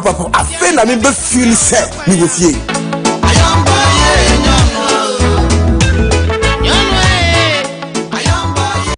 woni venue mi hu aje ai pedo dem masase si ade me ye champion ba ko pe se wo hu ba ba sia car me driving anu Jack check my engine sound you done auto repairs. Me to okay won. Then bia check engine da so. Chese enfunso wo car nim. Indifa ko done auto repairs na obey ni nyina e dia ma. Say your accident car. Ana say wo car na moa. Wo pe obi obey street na e kama. Na wo boss wo bete. Running down auto repairs. Down auto repairs say so over car eti apo me gyina ne nan so a ana eye bibia wo car ho no ye be ni yopo e dia ma. Down auto repairs. So over down auto repairs eti akwan a from our 508-335-2667 ana 508-615-5390. When eti akwan so our 45 Fremont Street, Worcester MA01603. Down auto repairs. We are a jumura.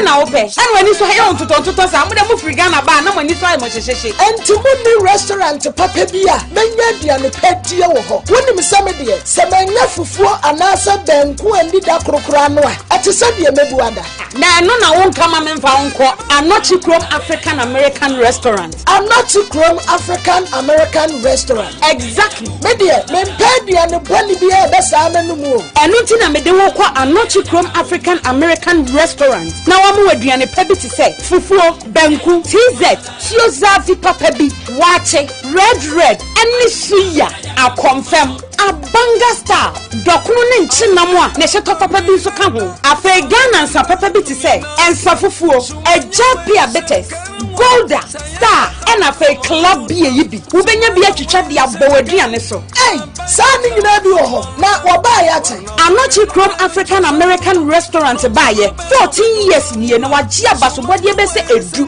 me kire best African American Restaurant e wo New England ena de be tibi Chrome Ghana aduane ama me hwa tome Anochi Chrome African American Restaurant e wo number 687 Millbury Street, Worcester, Massachusetts. Freni fo aduane mra obabi a wo e wo 508-753-8471. Fax nso eye 508-459-7880. Anochi Chrome African American Restaurant.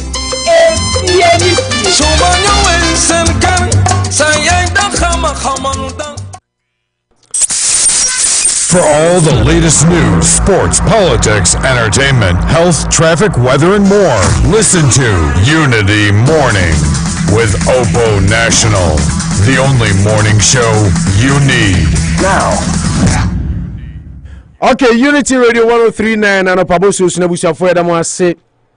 Samo koso kai ho na yin na dwendwene Ghana ho. This is your morning, every morning, Monday through Friday at the Bremo. Saturday midi kan no. Ye oni petitira ya na omoba bia krom ha. Mo eba ebesran na ye nyina yetumi ayi program etumi abom na IFFF. They are basically, and most of them are based in Ghana. Now, so omo nyina ba essence Ghana and I in our community. For the most time, they spend time, they take time out of their busy schedule to be here. Na yina ya ejuma abom. Now, the attorney said, about two or 3 weeks ago, na Kusibu for Reverend Kusibu for Bahamewa. Yeah. Now, ye nua ba kwa ono so Ghana ho dadwen edano so enim se dodo na mo ana ya mo tightening ka otan echo programs so Metro TV. I quite remember say oko Good Afternoon Ghana eso eye ani efua ampofo ana a host to ewo Metro TV oko so sanso ena oko eye original Kaluati Radio ne from Original FM 91.9. Yeah. And also so Okosoko Kasai. I mean, he's been all over the place on various networks. Na nyame ya adoma waba Worcester waba America ba vacation kakra. Nti nyame ya adoma ose waba ya no ote se Unity Radio so bo adwuma. Nti obeba abekan ho na yetumi asom for the shortest time now wa ha no kopim se obeko. I'm speaking and talking about no other person than our own Emmanuel Wilson Jr. You can't Emmanuel Wilson Jr. or you'll be a anti-corruption consultant, and I was saying chief crusader for Crusaders Against Corruption Ghana. Mo amotai tie politics tie Ghana and semno there. I amote so tai kasa ewo various networks, both TV and radio. Eso nyame eya aduma ochina we will have the honor of hosting him on our network. Oni eba be boom na yi nyina yetumi edi djuma asum Oman Ghana. And then in fact he was supposed to be here yesterday, but because of the storm we couldn't come. And then so said me kan earlier no wanya allergies kakra. Nti nyame ya aduma. He's feeling better. Hopefully ochina obetumi aba be kan ho. Kalu? Opo? Yes sir. Nti the ball is in your court. Issues are na share quickly. Obehwe driver na OUBC abonten na no na kan wasem ya nipa no hwere ne nkwa na o diabetes no yeah Ghana kra na nye na ka minim sese ye wo association bi aye from mo se passengers association yes from AP you say then in fact almost say aha mo nti o ma tro petition e de akwa akoma eye GPRTU ni ade so mo hwehwe driver no now punish no. Hunt and punish driver who kicked out dying passenger from his car. Passengers to Drivers Unions. Now the Association of Passengers Ghana, from APG, Association of Passengers Ghana, has called on all driver associations in Ghana to begin a hunt for the driver who kicked out a passenger, Henry Ankobia, from his vehicle at Achim Apedja intersection of the Accra Kumasi Highway in the eastern region. The passenger, now deceased, was alleged to have been traveling to Accra from Asante Bekwa. I think the story is known to us. This is just a developing story. Association first there's the but then if somebody can find a way to trumpet the sentiment about certain issues, I think that the right way is to do is by going through the route of having a union. Yeah. Of which they appeal to GPRTU. Any all the other driver unions. I mean, concerned passengers, and they be a nipa kebi kwa rumati da union kwa. The agenda was make sure say the perpetrators and the driver in question need to come. Face the consequence because transport driver now just get fuel. You are what I say. In as much say any contractor agreement. Yeah, you said that the last time. And see. There's an amount being exchanged for you to paying for a service for you to take me to my destination. If something happened to me, I have to make sure say because it's kind of original. But everything that is going on, I'm under your care.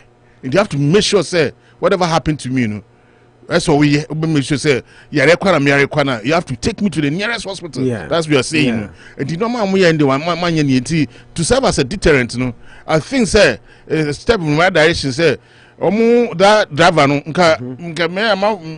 may say they should have taken a picture of a card number, and that one could have been easy for. I think say it will be easy. On dynamic say we move straight away. Police ni no kra ekotono ne kasai and manage any relatives now or fresh surgeon. Until maybe from the ticket no say the ticket no kra nyira idea. Yeah. Was a Ghana for usually sometimes to be more to ticket can to we no more bobokra no matter actually those kind of stuff. So on two and but then say onlookers no be tweet peke driver number nkebe na driver so onu aso fi say we ye onu anfa ne humbra na punish no one ka beba but I'm say I mean association I don't know how many of them, but they only almost fast to say that's also for the way for the course they are championing for the passengers because more often than not say I'm going to come say oh Ghana so be your service now try the car now officer or your papa bia favor bia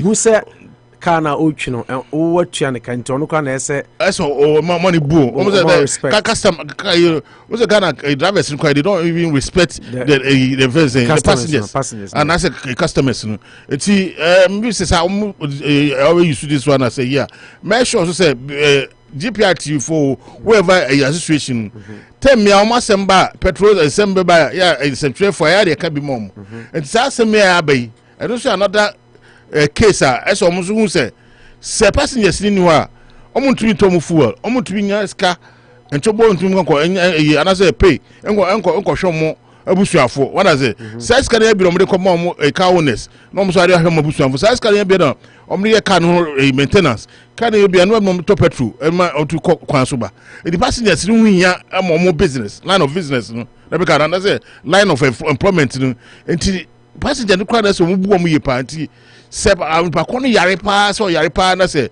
o ma o tu amfa na nko India it say ade asefim oponya passengers no kwa na yi o eto na bi drivers phone no kwa no ebi omotunya that problem bi me driver bi a me kada busuafo ya ono so timu a edu ho na afi de ne ho na no afọ tika no musa no they have to passengers no mo mra no and omode no call and then car mo no call the nearest hospital but omo call no unfortunately na adena akoyi won so anyi yesa but we the passengers no any matina no car no no omo try say go be save no wona me che no but we the nka driver no e the call director nka e be save no because they didn't to ho no obi be fa ne ko twa akwakam ansana police ni esa be fa no collapse ansana musu jano na police from ana sa friend saying sa sugar level no se ko do level no anhwe ya no kwa no tumi say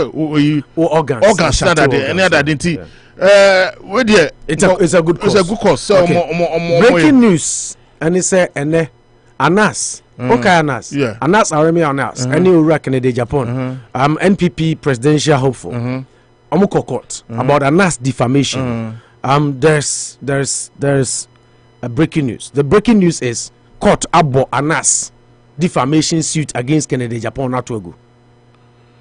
Let me read a little bit. Court dismisses Anas defamation suit against Kennedy Japan. In fact, when we were preparing for the program, the news had not come out. It just came. That's why I'm infusing it because it's a big news that people listening to us might want to know. The High Court in Accra has dismissed a defamation suit filed by investigative journalist Anas Ramio Anas against the Member of Parliament MP for Asin Central, Mr. Kennedy Ohene Japan. In a ruling today, March 15, the court presided over by Justice Eric Ban, a court of appeal judge. So he's a court of appeal judge. Sitting with additional responsibility as a High Court judge, dismissed the case for lacking merit. He added that although the words spoken against Anas were factual and capable of defamation, he could not prove same. From the above, I hold that the plaintiff is a blackmailer who uses blackmail to extort money from his opponents and people he does not like. What the plaintiff is doing is not investigative journalism, but investigative terrorism, the presiding judge, who awarded cost of 50,000 against Anas, said. Opo, I mean, at first, Kennedy is victorious. Opo, and maybe after Kennedy winning the case, well, when say Okupreko di Obekasa, until he met the press just at the front court of the court, and now Okasa kakra, but time inti Yambo kakrebi na inti Kennedy Japan and somebody to he was well composed as you've been admonishing him to do. Today, the victory is for the victims for us. The people, the good people of this country. That today, the victory is for the victims for us. The people, the good people of this country that Anas has destroyed. All those people who were sacked from their jobs, the people who have died through Anas illegal investigation should be compensated. Compensation is not enough. He has to apologize to his victims. And today, I say to Ghanaians that we have to be bold to speak the truth in this country. A criminal like Anas, who goes out there to defame people to enrich himself. It is only this country that a journalist will cover his face to go and give witness. When a whole Supreme Court judges are sitting there, and 3 young men have covered their face, testifying against their own colleague judges. One Supreme Court judge from my constituency, before he died, confided in me that his guilt, anytime he sees the judges, he asks himself, how could he have made that mistake? That 3 people covered their face and he didn't even know who was Anas, and still convicted his colleagues judges. Okay, so Kennedy Ediano no and ne wakasa wase nkunimdi we no the victims of Anas's expose and our investigations. So Anas has also been asked to pay 50,000 Ghana cedis. This is a big news for a big victory for Kennedy Japan. Yeah, Opo, at first time Anas started investigative journalism no. Now I say this bringing a new style of journalism. If you say Obon Homoding, yeah, until say me who say Anas, you know, any expose no, by no for no personal interest, ne tama, because you ancheti and buy our ne BBC 4, a connive or G's can be from BBC. Now, those kind of stuff, and I'm say this kind of journalism there. It's not even you don't term this one as investigative journalism. So how do you have to say quite now? Because it wasn't a football related. Also, open middleman, me man, the Yakoko president, and now this command, those kind of stuff. Now, the idea money is say, calf for Bam say. Now that time, because you vice chairman of CAF, ethically, you know, and fight, but then. That exposure, it wasn't anything related to football at all. How do you term this one as investigative journalism? Kebenwe nanka kakozi anteti kokoji deal bi from FIFA first Puma and a Nike maybe have say 10,000 no Ababa say 2,000 yeah and no and now kofi film bebe ye no so ye okokoye libo de says for the other day later we by say oma higher this bid no oma this can buy there omodiamba. Right. So the court in essence agreed with Kennedy, said the plaintiff is a blackmailer. Yes, a blackmailer. No, the shame on. They said you extort money from the highest bidder and that's gonna starve and then and no I'm a credible beam. So but first pa and now starting expose no.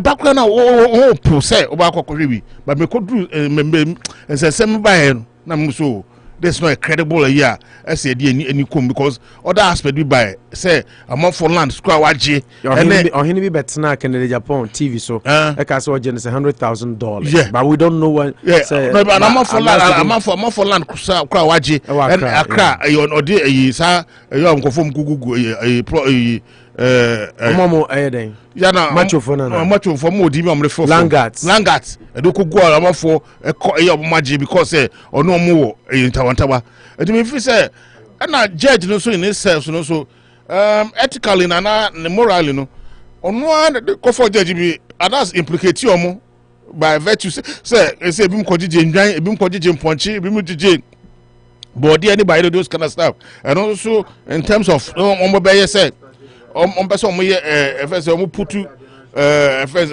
judgment in some state and then omo see enti judge no kwa no onkofo bi omo implicate omo about omo say omo agi bribe ni no enti I think it's me feel say first there can maybe say a political twist but and say man aba no there me feel say for it's a step in that direction now investigate journalism no make sure say now you know yeah the abwa your mind but it's not yeah for personal gain obi anka so obi yin na adwuma money didi hu say adwuma sadia na some pahin sum community community obi yin na adwuma obi if so betuma yin but adwuma wo ye at the detriment of somebody's reputation there somebody's life there and then the family there it's I mean it's very, very dicey. That's what I'm talking about. Me say the judgment the person brought was a nice judgment. And Nana Maswa some pine. Nana your studio and Nana bread cleaning stuff. Disinfectant wipes near there. Oh, Nana some pa. Unzo no some community no. That's right. Yeah, 2 hours no unity for more budget. Yeah. Mamin come mama wipes. Now at least mobile studio cry mo di bia paper mic on there. So I know the friends say oh some free na kuma. Yes. And be na can right. Say anas onye sa. Yeah. Oh yes, I mean say mpedifo na bia mo ye dwuma bia on so obi anhwe mo. Until who watches watch man na no. It was a step in the right direction.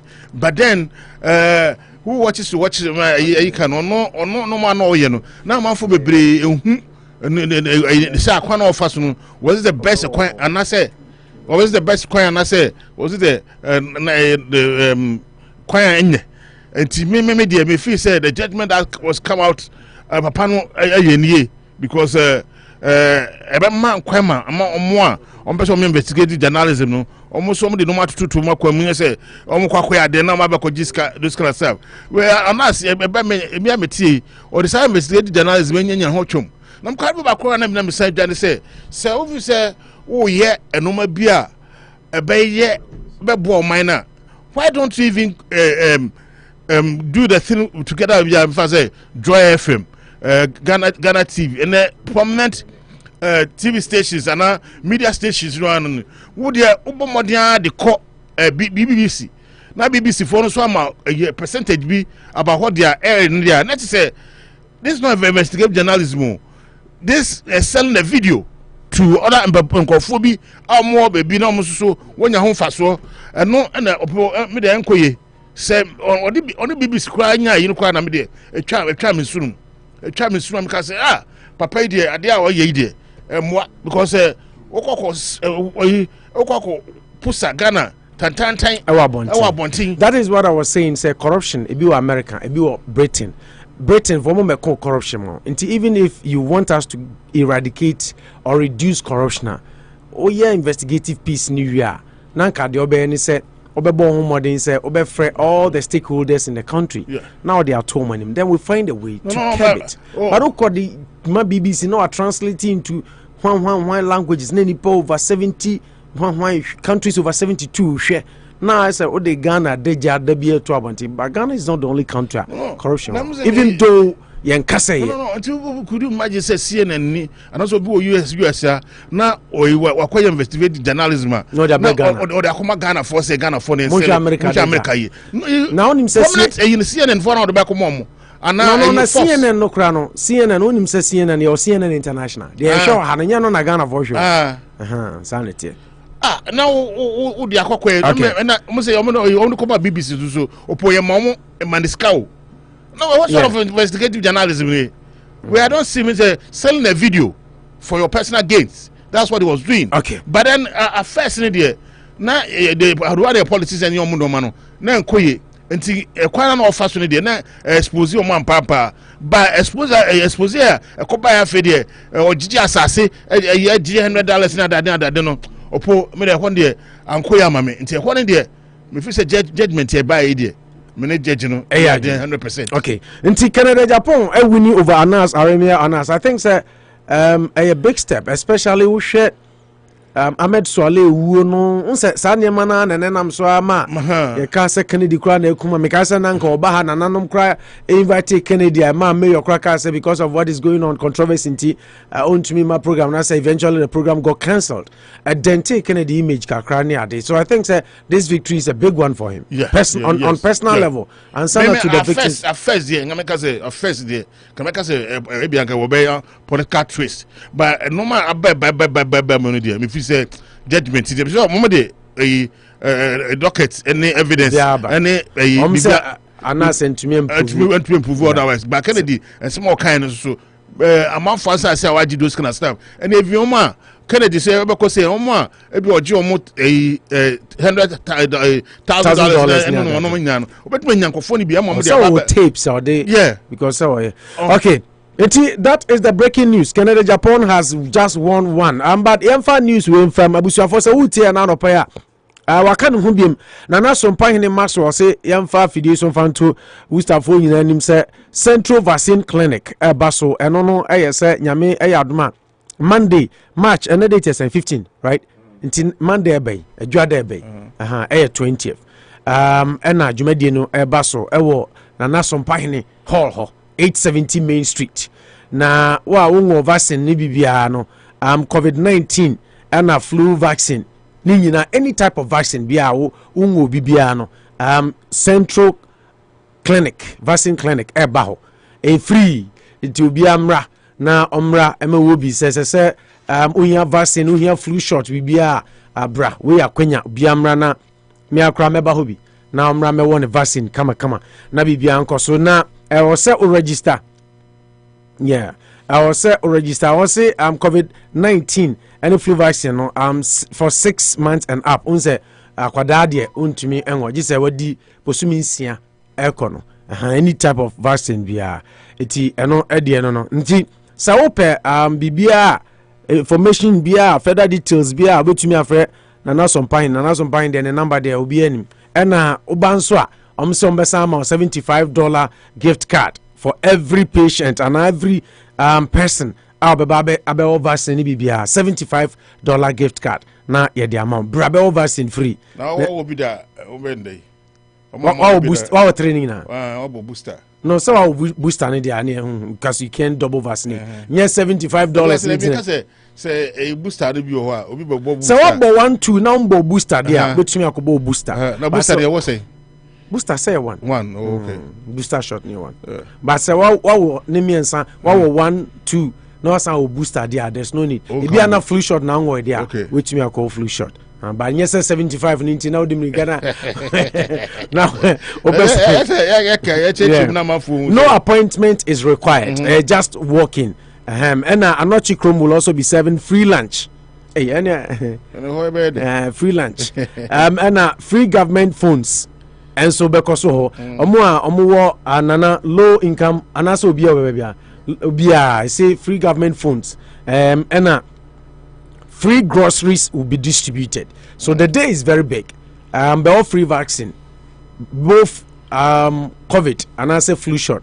Now yen sign my $75 card. Anochi Krumbe serve lunch. Obesanya free government phone. Say oba now pay bia. Obesanya to me free groceries. Yambe distribute nuane ne ade. And so honti. Adani say Kalusha say oba be junior so. Media for very transfer. Media for very trade na can media some media one abeka call report Saturday me wa ha ntu kwa nso be jode nana be show say nana de wa wona na Monday nana be show anopa 10 to 2 tension so that is the community announcement for the people of Worcester. Kalu, moving on and then nana masola becha nana yada say no ensranso a wo de abesra nyame show. Okay, Kalu, you moving on no yan share road toll buying sign there ba road toll na na do ne na ban twam o you say me number 1 person me coin say America crow wo sika no o you road toll akufo ado aban se ompene de be kan bia wanti o so atwa road toll mu but rather or the e-levy e ba be share road toll anan mu why pass e-levy no upon all the controversies now yɛda sorry I see road toll asan aba aban na san di aba na mamen kan we ncho even into mu a asan baro kura asan ko high I'm a ministry of road ministry say omonya aware nti is the government coordinating everything Kalu okay mamen kan story we man we don't know anything about it. Road ministry disclaims new road toll rates. Now, in the letter dated Friday, March 10th, Mr. Oforiatta gave his ministry's input regarding proposals on the fees and charges tabled for approval by the Roads Ministry. Per what has been cited by Happy Ghana, there is a composite average increase rate, Kaluiti, average rate near 88.05% across board, and only increment. No. Now, according to Nasser Yati, who is public relations officer for the Roads Ministry, the said letter is not authorized, and the Roads Ministry has no knowledge of it. Speaking on a Pahon Daben show, the PRO said, the said letter is a leaked document. We can't speak to it, and we, the Road Ministry, don't know anything about it. When Deputy Minister of Finance, Dr. John Kuma, was contacted on the said letter, he indicated that it is a leaked document. The road tolls were cancelled in 2022 after Mr. Oforiatta read that 2022 year's budget in Parliament, introducing the electronic transaction levy to rake in more revenue from a larger section of the public. However, after revenue shortfalls from the e-levy, the minister announced a reintroduction of tolls in the 2023 budget, read on Thursday, November 24, 2022. Inti, a new letter from Ministry of Finance, say road toll yatum 88.05%. Then Road Ministry was contacted. You contacted Ministry of Finance, a Deputy Minister of Finance, who is my MP. Our Juso Jabin. John Kuma also say a leaked document. But the news is road toll has been reintroduced. Now, this is the question Sam George, who is MP for and honor the Pram Pram, right? Ningo Pram Pram. The Oka. Or see Obisase a day in ha opening Oforiatta. What is wrong with Oforiatta? What is wrong? The Member of Parliament for Ningo Pram Pram, Sam Neti George, has berated the Nanado Dankwa Akufo-Addo government, particularly the Minister for Finance, Ken Oforiatta, over the move to reintroduce road polls in Ghana. Speaking in an interview on Good Morning Ghana on Tuesday, monitored by Ghana Web, the MP said that after spending state funds to decommission toll booths just over a year ago, the government is going to spend money to rehabilitate them.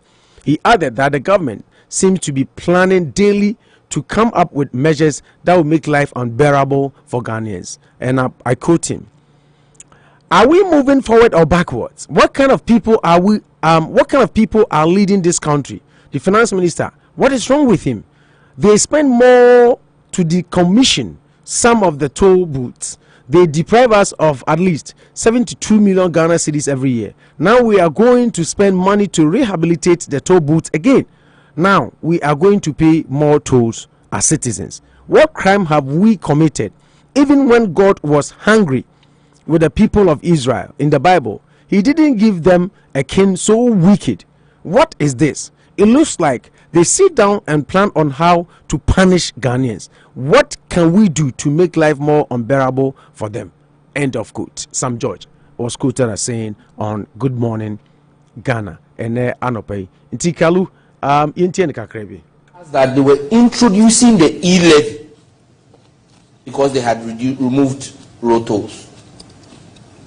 Are we to now understand that because road tolls are coming back, we'll stop paying e-levy?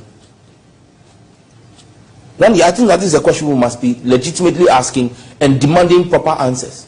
Because one of the reasons and justifications for this poorly thought out policy was that we're going to pay e-levy. E-levy was going to be used for roads. And so no need for road tolls. Now you're not bringing back just the road tolls. You are bringing it back with an almost 100% increase in all the tolls. Andy, did we go or did we come? or just show. Because you see, Randy, you ask yourself, what kind of people are we? You know, the people who are leading this country, the finance minister, what is wrong with him? What has he done? So they spent money to decommission some of the toll booths. First, in fact, let me chronicle it well. First, they deprived us of at least 72 million Ghana cedis every year.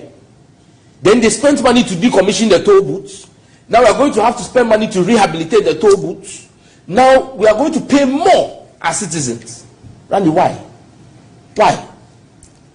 What crime have we committed? Even when God was angry with the people of Israel in the Bible, he didn't give them a king so wicked. I mean, what is this? It's like they sit there and decide, what can we do to punish Ghanaians? What can we do to make life more unbearable for them?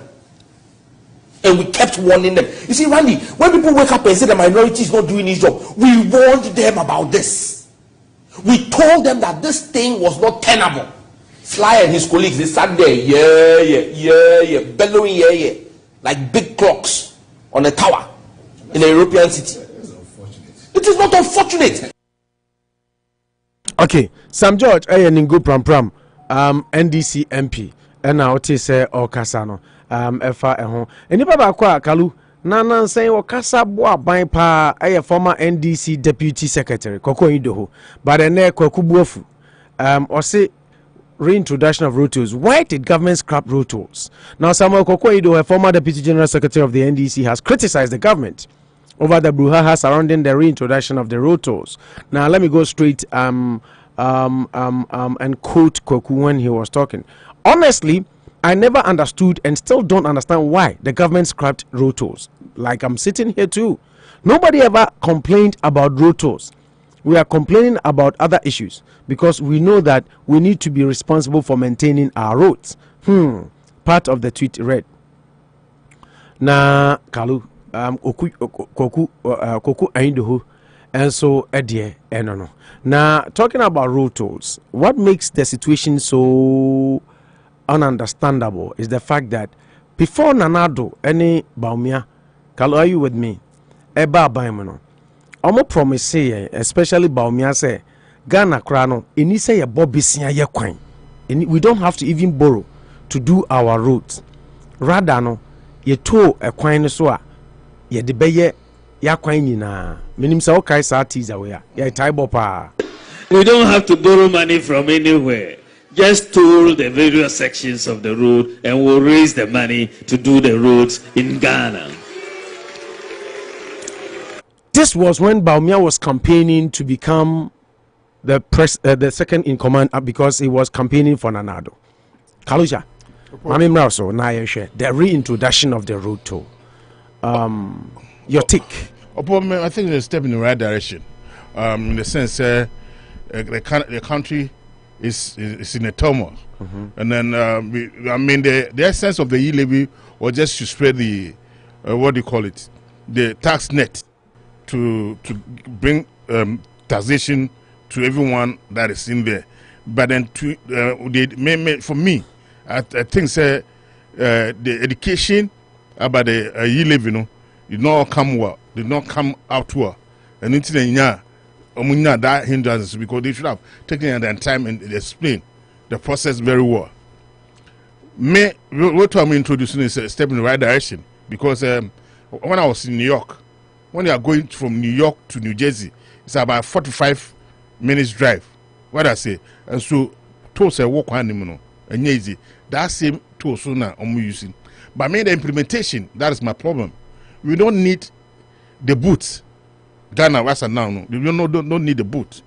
The boots in the So with what you said that from New York to New Jersey, you have about 4 toll booths on the road, and but the one that human party it be a bakupe. Now other ones they say quite any pantism. Okay. Mining electronic. But my question is the air share is Kalu say what do you mine a mine nisika yes resre na mo be pa kunwa mo ka kire say inisi a bobby sample ya kwan as I see various sections of the roads promise am the mine mo ba ban no na mo betena so wie just like some George Eputuno vividly Ghana obian complaining about road tolls.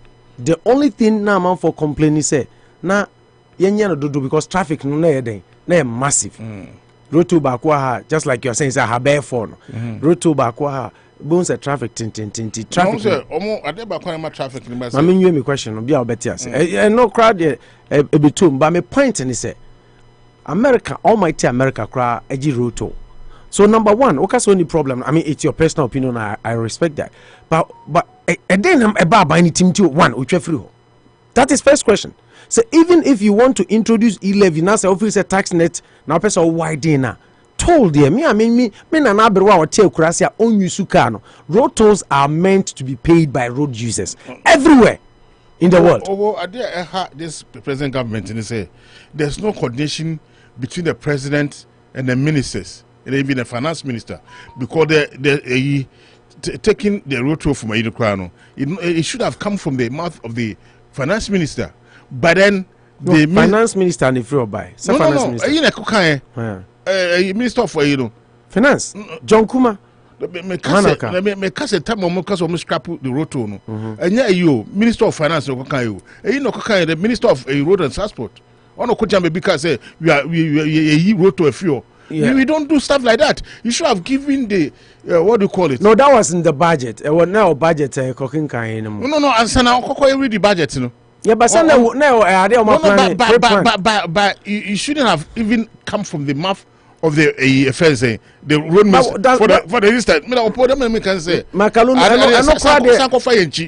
no cry. Sanko fabi o hwayichi. Opo because so we need the So what did you? I don't know. Obi a mistake. That's what has he come out to tell you that why mistake? And any mistake can concern the back. No, maybe so. No, be in say in case why mistake. Because when they say what they did was not good for them to take that in away and they want to bring it back. Bakalu, is that leadership? Another is a leader who say I know is going against the country. When it's bringing it back, I don't see anything wrong with it. And now what? Communication ben or abina ya apart from say you be can budget last Thursday it say road toll. You see mon say a basa kalusha show who business now running out the business ni yet try and error. It is dangerous. But then the civil need taxation. People are still using first route. One piece of news. One of the transport you know quite the musinka. Yes, I infa a road tolls no and two full so. Of which is not going there. Levy, levy, toll levy. But they already have something like that. I don't think that one is say. Maybe they may say, if it's coming out, but the way they have to introduce it, it should be innovative enough to bring to have what they call Ghana. Receipt cry or may no to quite duplicate. No more to go to come. And say a baby automated and almost say almost say idea automated as some can the fatunche because Sisiane now they are going to that until I say and no be aware intaining now. You know one will say I be or so I bet me automated. Okay, automated in here one day. Almost I boot now use now. No one say we can say now the decommission that one there it will have that's what they're going to do now. So news in the bet say toll workers no crown almost any ages so much baba. Did you hear? No, what I'm saying is say made for the thing coming back no there me just so but the implementation and I have a problem because we don't need the toll booth on first say on the road because the toll booth no hinder traffic. What I say. And also I did back say Ghana so you don't plan well. We share a kind of cry or say highway no. To na a dynasty here. And if they say tobu to kwano, just shouldn't say who say no. Then time I make say go for tobu to na ni party titi baby New Hampshire na that they no quite be omiti who car. Now they are call say cash e-pass. Easy pass.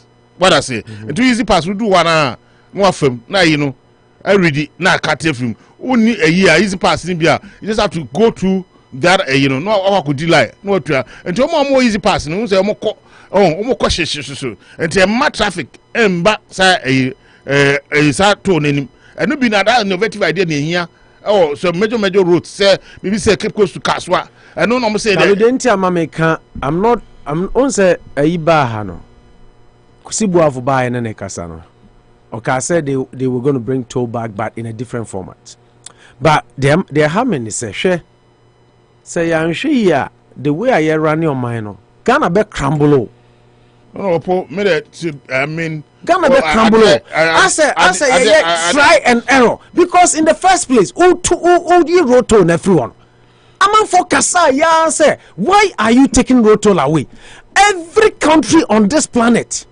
road every country including almighty America almighty Britain any China economic leaders in the world you take the road toll away for no reason no say Kalu odi levy ba because calculation you will get more money for road toll if you want to introduce a new levy because opeso widen tax network e bia nipa omutua tax Ghana sika wunya so upe sika fofra you work on that but you don't collapse and crumble the existing ones some the levy aba na afa de wo magana fo obia kan wante ase afa de wo sa say to no kra wasan de aba wasan increase no almost 100%. So why did you not increase that one? You cannot depend on the league tip. Because among for Ministry of Ministry letter. Ministry of Finance letter. I'll say a leak letter. Say anybody will say leak. Not leak. It's not confirmed.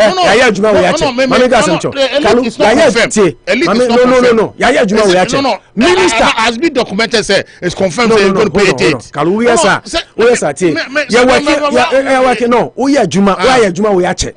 You're working on sources, okay? Sometimes you can get unconfirmed information and even put it out there, but the confirmation will come. Bisa a whole deputy finance minister. Who office na letter naba. Mami, ordinary. What's it? Come on, ordinary. For him to say, no, it's not about the bottom line. The bottom line is say, Akufo-Addo must say on but there's a timer. Among for I say the for the first start and the when to roton on the abano. Maybe a 100%. Say if that one will help the economy to grow, maybe to mean sky from other source media because the road users, most especially in crime, don't 2022. Those foreign countries, we say Cote d'Ivoire for money, if for Nam so free. No, you told everyone. No, you're contradicting. You told everyone. So free. Sentina make us say, free no, names on Benam so free. I'm just say, no, I feel no realize if you guys realize, say, as all that and Baba, it's going to help the country. Fair enough, it's good. So I didn't back. No, it's going to help the country. You live in yes, I'm catching. You live in the by me, the road to the coming back for me as I'm sitting now right there in there. I'm not saying the implementation, but we've got to implementation of the road. That's my problem. That is my problem. We've got to about report or see even Kaswa one corner in the west. It's not about being west or not west. The whole thing is a Kalu. Share a drew maybe I will say a whole and penny for accountable because a whole president, a whole ministry. We are seeing baby America now ban Hobebo Busiano or Ajiroto. UK, Switzerland, it's not about they been a hano. Say, I don't know what's on who's with them. I feel my maybe because Kusiba say, or Corona other Cromoshe, almost Salam D. No back, what I say, no one say, I didn't pass a Dibabaka, a Babwa. And if it is bringing it back. Maybe I don't have an issue. You don't have an issue. Where the implementation? Where state funds were used to decommission buildings. Now,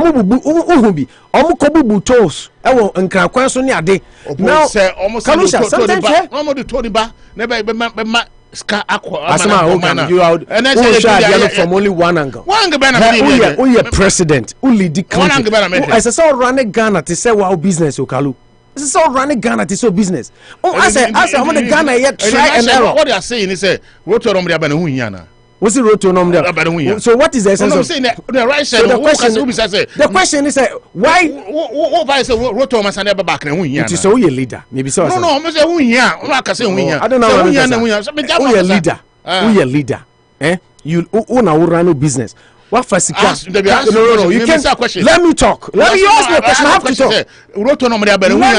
Let me talk. The point is, why did you crumble it? The question is, because they have failed, they have to carry. And make us say, you see, that is no, say they failed. That's why they are bringing it back. Who told you? Who see lead document to cry about minister and deny. No see, I know they lead. Or can't also a failure. Me say documents bad. Na say omo me confirm me. Catch me say leak. Na say it's not coming from the ministry. Say roto na by this coming from ministry. Na say the ministry no be catch say minister na. No me say minister. Omo nya be can. Ose me until so ma confirm say 88% na me say ba but if that is leak there o ya nsanchu adwuma no ya che o me tia se ba nya se nya na ba ya di tu no even in communication so be different in communication we are journalists so we communication ya will be cry friend say grapevine communication sa ban o person dey bibi ba bontia o leak information to test the pulse of the people. And it's a form of communication. Even Chelsea, Manchester United, Liverpool, Arsenal, Chelsea, JC, Babontia, they don't bring it to the club website, official website, Boomo. They leak it through other websites to test the views, any reviews, and Sana officially Adianaba. It is a whole minister who want our finance ministry. Now you bisa or say let away from Muhaba say to no 88.05%. Now all you could say is a leaked document. Sadia no crash straight up. Obeka said no, we haven't issued any letter of such nature. Juma we for him to say what I'm thinking is no, I know that is your opinion. The date for first was not good for but they haven't said that, have they? No, for taking away that roto. Now if they want to reintroduce it now, remember the say step in the right direction. But the mechanism that they're going to use to do no, I mean we don't need the whole burden. Not paper back. We don't need it. And tell me you don't support the route because that's what they're going to do. That's what they're going to do. I'm talking. I support it. But main bone of contention is about implementation. How are they going to? Because how could it be mountain bed on the road? That kind of Kobako. That one will help us. That's why we need. That I don't wanna first time about first kwana akosi osu kwa or the very fantastic suggestion by also the people of India. Omo ye how you say a tracker with a tracking system is what and we say what's one Ghana card cry no you can see the telecos and they can do it for you. So what the telecos is more or less going to be like Wi-Fi. The telecos you can. So what are they? Oppo. The innovative ideas that's not there. They have to consult the telecos. This is what we want to do. Telecos, young man on this high money transfer by. I'm off for buyer. They say electronic ultimate transfer sky from her to them. They can consult the telecos and they can do it for them. Now I did not buy because me and conform my better acquire, receipt no bit duplicate receipt no dey this can do go to go and no cry more minor the scanner be for contrast no e be dosun we don't need the toll booths on the road. So if they are not ready, why would they bring it back this way? That's why I'm starting my session is even a year 11 when they were coming out they rush it but without giving more education about people to know say they do it in a rush. They should have taken the time. Say this. Maybe they can. Roto will come over and can be. Sometimes 3 months for them to consult the telecos to build up this fencing. Omunya pilot you be cry fencing. Oh, Kaswa any other places. Omunya one pilot. Now from there no. Then be able to see say everything can run because one now the roads we don't need a toll booth for them to build another toll booth on our roads. That won't help the cost of Ghana. I know a waste of money and energy. What we need is we need first electronic toll nibi.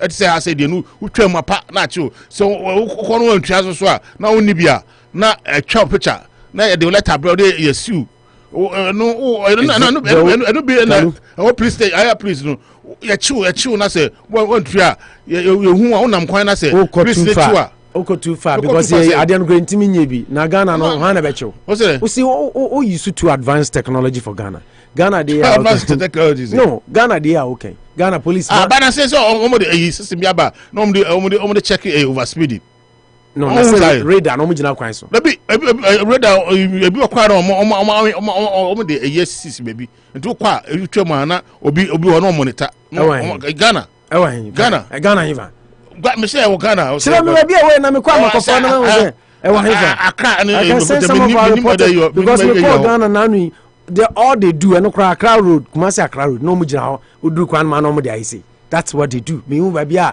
you automatic radar BS ba bia opo my say my other I mean it's that time say the near gadget in BCC so where normal software be or system name it be a cheap they have to just implement it but because I think we are in an advanced world now normal they have to do it maybe they will bring it back and to bring the road tolls in the media. I don't second it. This is how we introduce policies. To use it and bring automation and electronic ones, then I'll go with it. Answer now be introduce policy. As I say, we have feasibility analysis. Also the e-levy bar. Yeah, kind because share e-levy are the buyer. Idea now the bar say or the bar said the buyer obe road to everyone. It was a defeatish idea because one. Road tolls are supposed and meant to be paid by road users. Omo mu yusu kwan ni tua road tolls. Cars e faso ne atew. Sa na ye no babia. Intime na now teach you krom dua ne board there wo si on tua road toll. It is wrong to begin with. Point number 2. We are buying now the policies ibabontia. So policy failure e go aban no as e go aban ho fin. Inti ase so ye feasibility analysis e hu say ade ya me di bai because as the people will begin to lose confidence in you. You don't just implement policies by heart. Policies at times is also okay. Even governance, if you implement policy now, if you now introduce you, go to a boardroom and then do some innovative ideas and reintroduce it in a nice way. It's okay. No, it's but not then you cannot just. It's not like the road tolls were not there. And I feel now they bow. The road tolls were there. It has been there since Adam. What I say? It's been there. And every country on this planet, edgy road toll. That's why Sam George was saying, say, what deprive here 72 million Ghana cedis every year. Because that's how much, according to records, na Ghana were making. And he said, we saw 72 million. So open excess and extra money. Just like you are saying, say, we want more taxes. Open excess and extra money. Do you have to take money away? Especially now no menu nana wahana Peace FM foko UTV foko cha video baya Burkina Faso se Malika achimota hono okay omudru ase ho akwa no ka ne ntimi nkwa ase ho a yen bridge na ya no wafro gina ka no so wo de chesel omubu o twa ase se de ka no betima ayden akwa kura foreign now. These people now drive on our roads with these heavy and uncontrollable loads on our roads for free. It's never done anywhere. But so if in 24 who say what they did was wrong by taking that thing away and bringing that back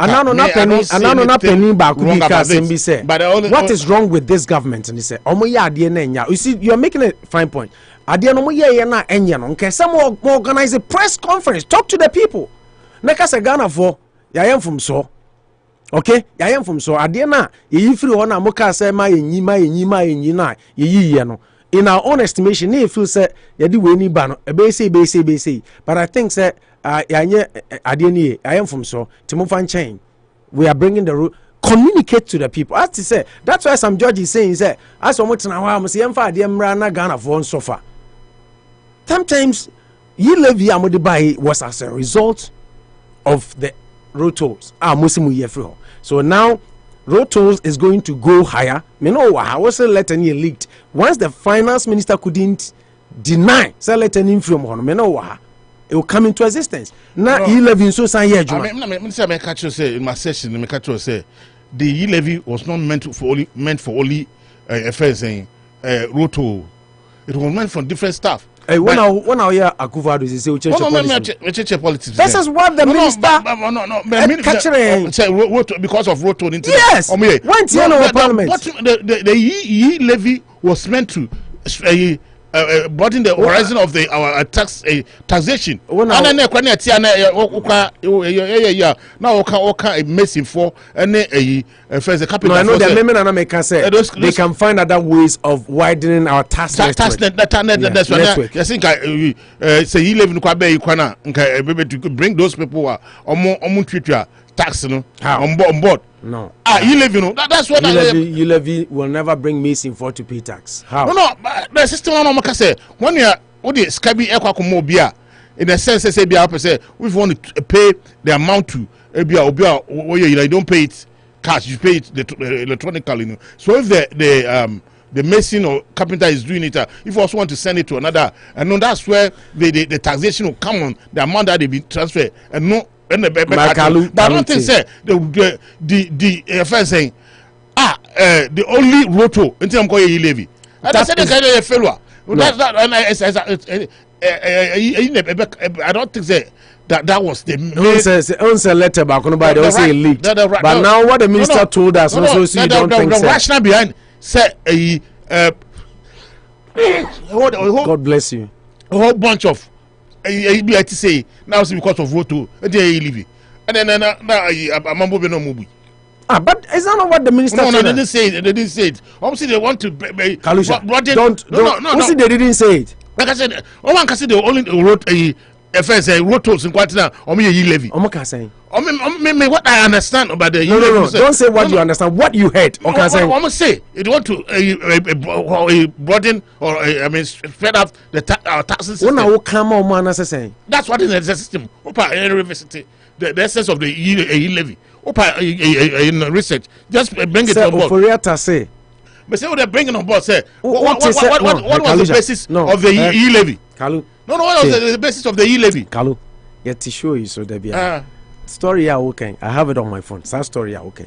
Story there. When Oforiatta went to Parliament about that e-levy, I have it. And okay, he said e-levy is coming to replace the roto.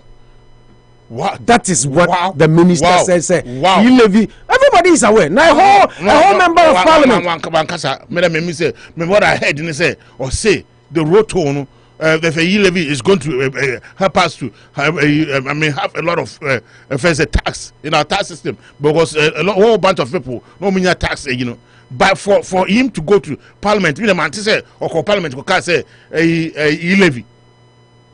Everybody place roto. Now, what was the essence of the e-levy? No, the essence of the e-levy. So why did they scrap? Even from your own explanation, why did they scrap? Maybe a part of it. Part of it they say bia FSA e-levy no nka betumi absorb and normal bia nka FSA sa roto ni beba but say to do this whole policy say because FSA that's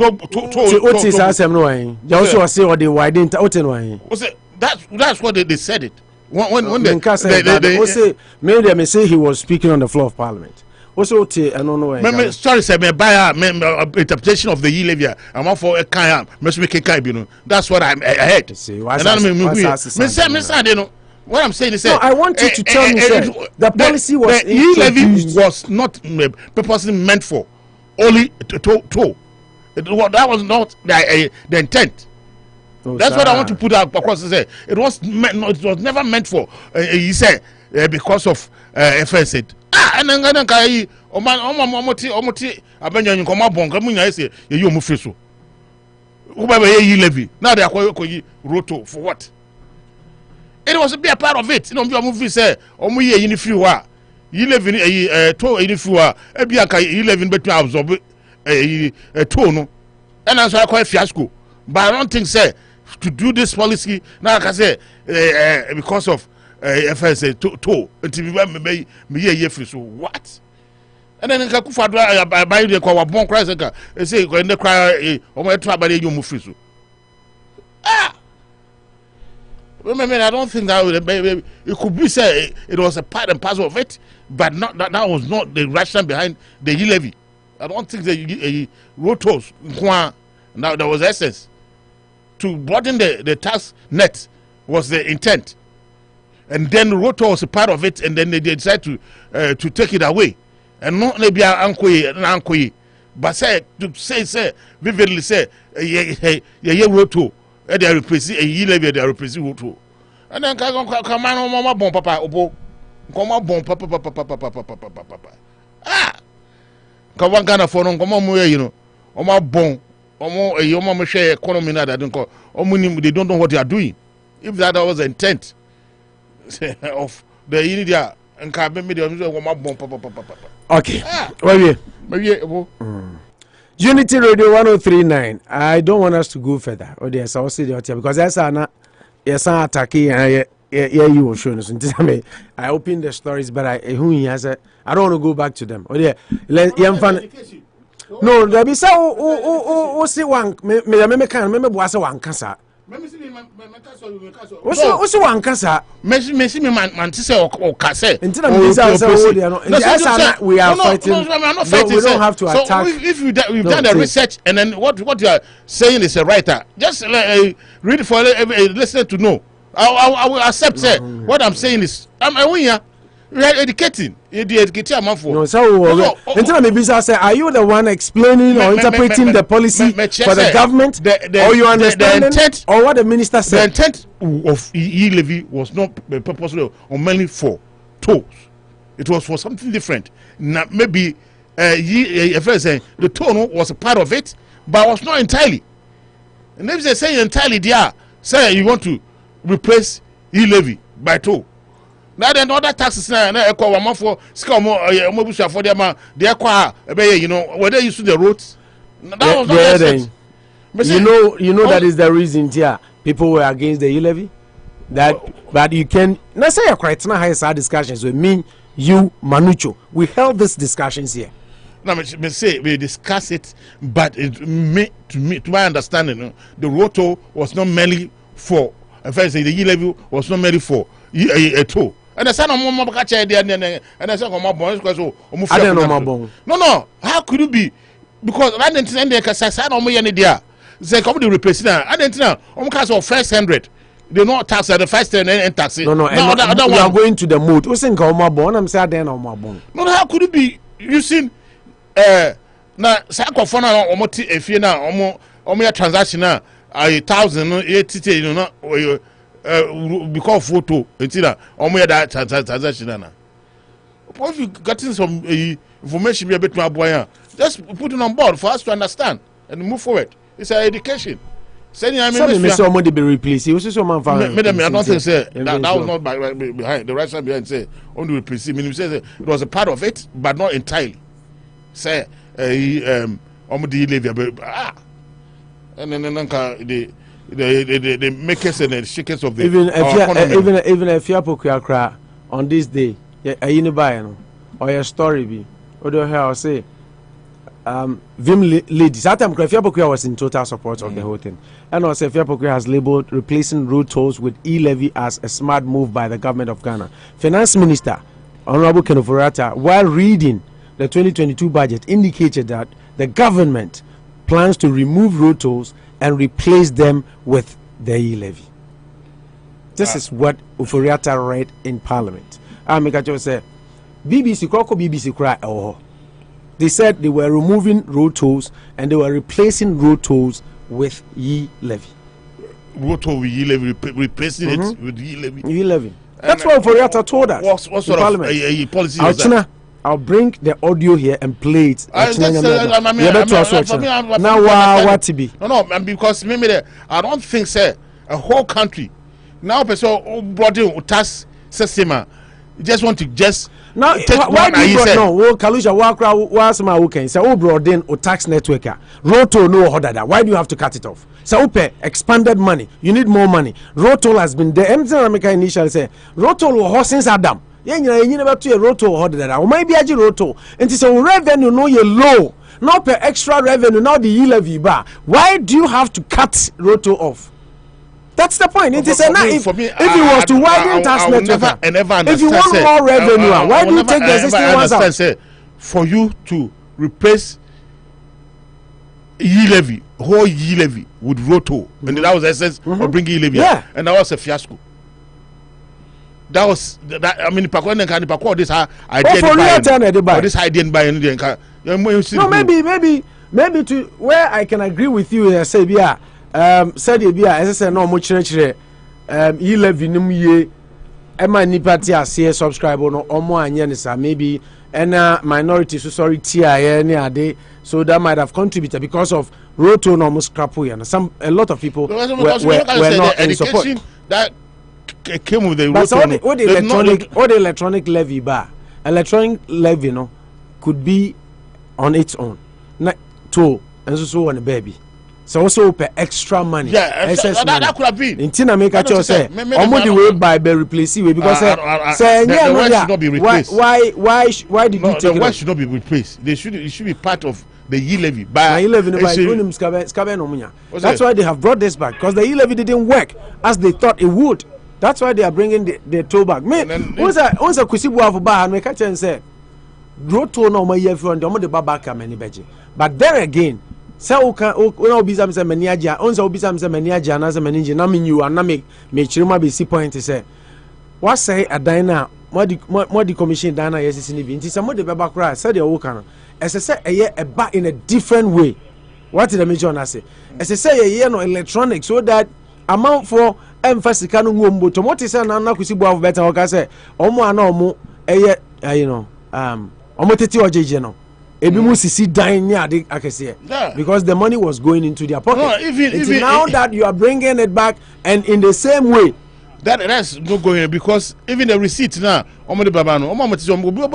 duplicate receipt. No, they are just going to the order never share. No, they do it. Old form normally wrote Tony there. So you want to understand it more? Ochina I'll bring you, meet me in your full text of finance minister. I have the full text of finance minister budget no, or the council road to no. Now they are working. If you want, I can send it to you today, so you can spend the whole night on it and read and see. Or the be replace. Not text in any other happen. Or the be replace the old one. I mean, that media for me, I will never understand that. I say to a whole bunch of almost say money embroidering our tax. First horizon now, I feel all of a sudden would be replaced here. What kind of policy is that? That is why I'm saying, sir, they have failed. Okay, Yamfa Funk and Nakra Kalisha and me and you by Ochna and then I can say elite and elite into I got 15 minutes now about 2 already. 50830493994 50830493994 50830493994 my people. Brother do somebody my joint share ba. Yamfa calls no.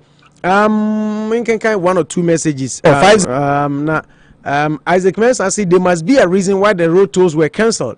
Mami Abasi confused people. Ken Kalusha, why did they cancel the road tolls? Isaac Mensah and Ebisa. I mean, in BV. Okay, Mami Fa calls Nibi. Let's back to messages no. Na ya ni na 50830493994 50830493994 ofra now do adwenkyere ede aba respectfully na ojambo ama ona aba so first ajanufo uya na Eric Kwaku Buadi enso ato aso na Ibrahim aba na Titi fourth caller in that direction Tiasha say free nana ojambo ama all the way Obuase Pimsign TV general manager aka Eja Onfanufo Niagro.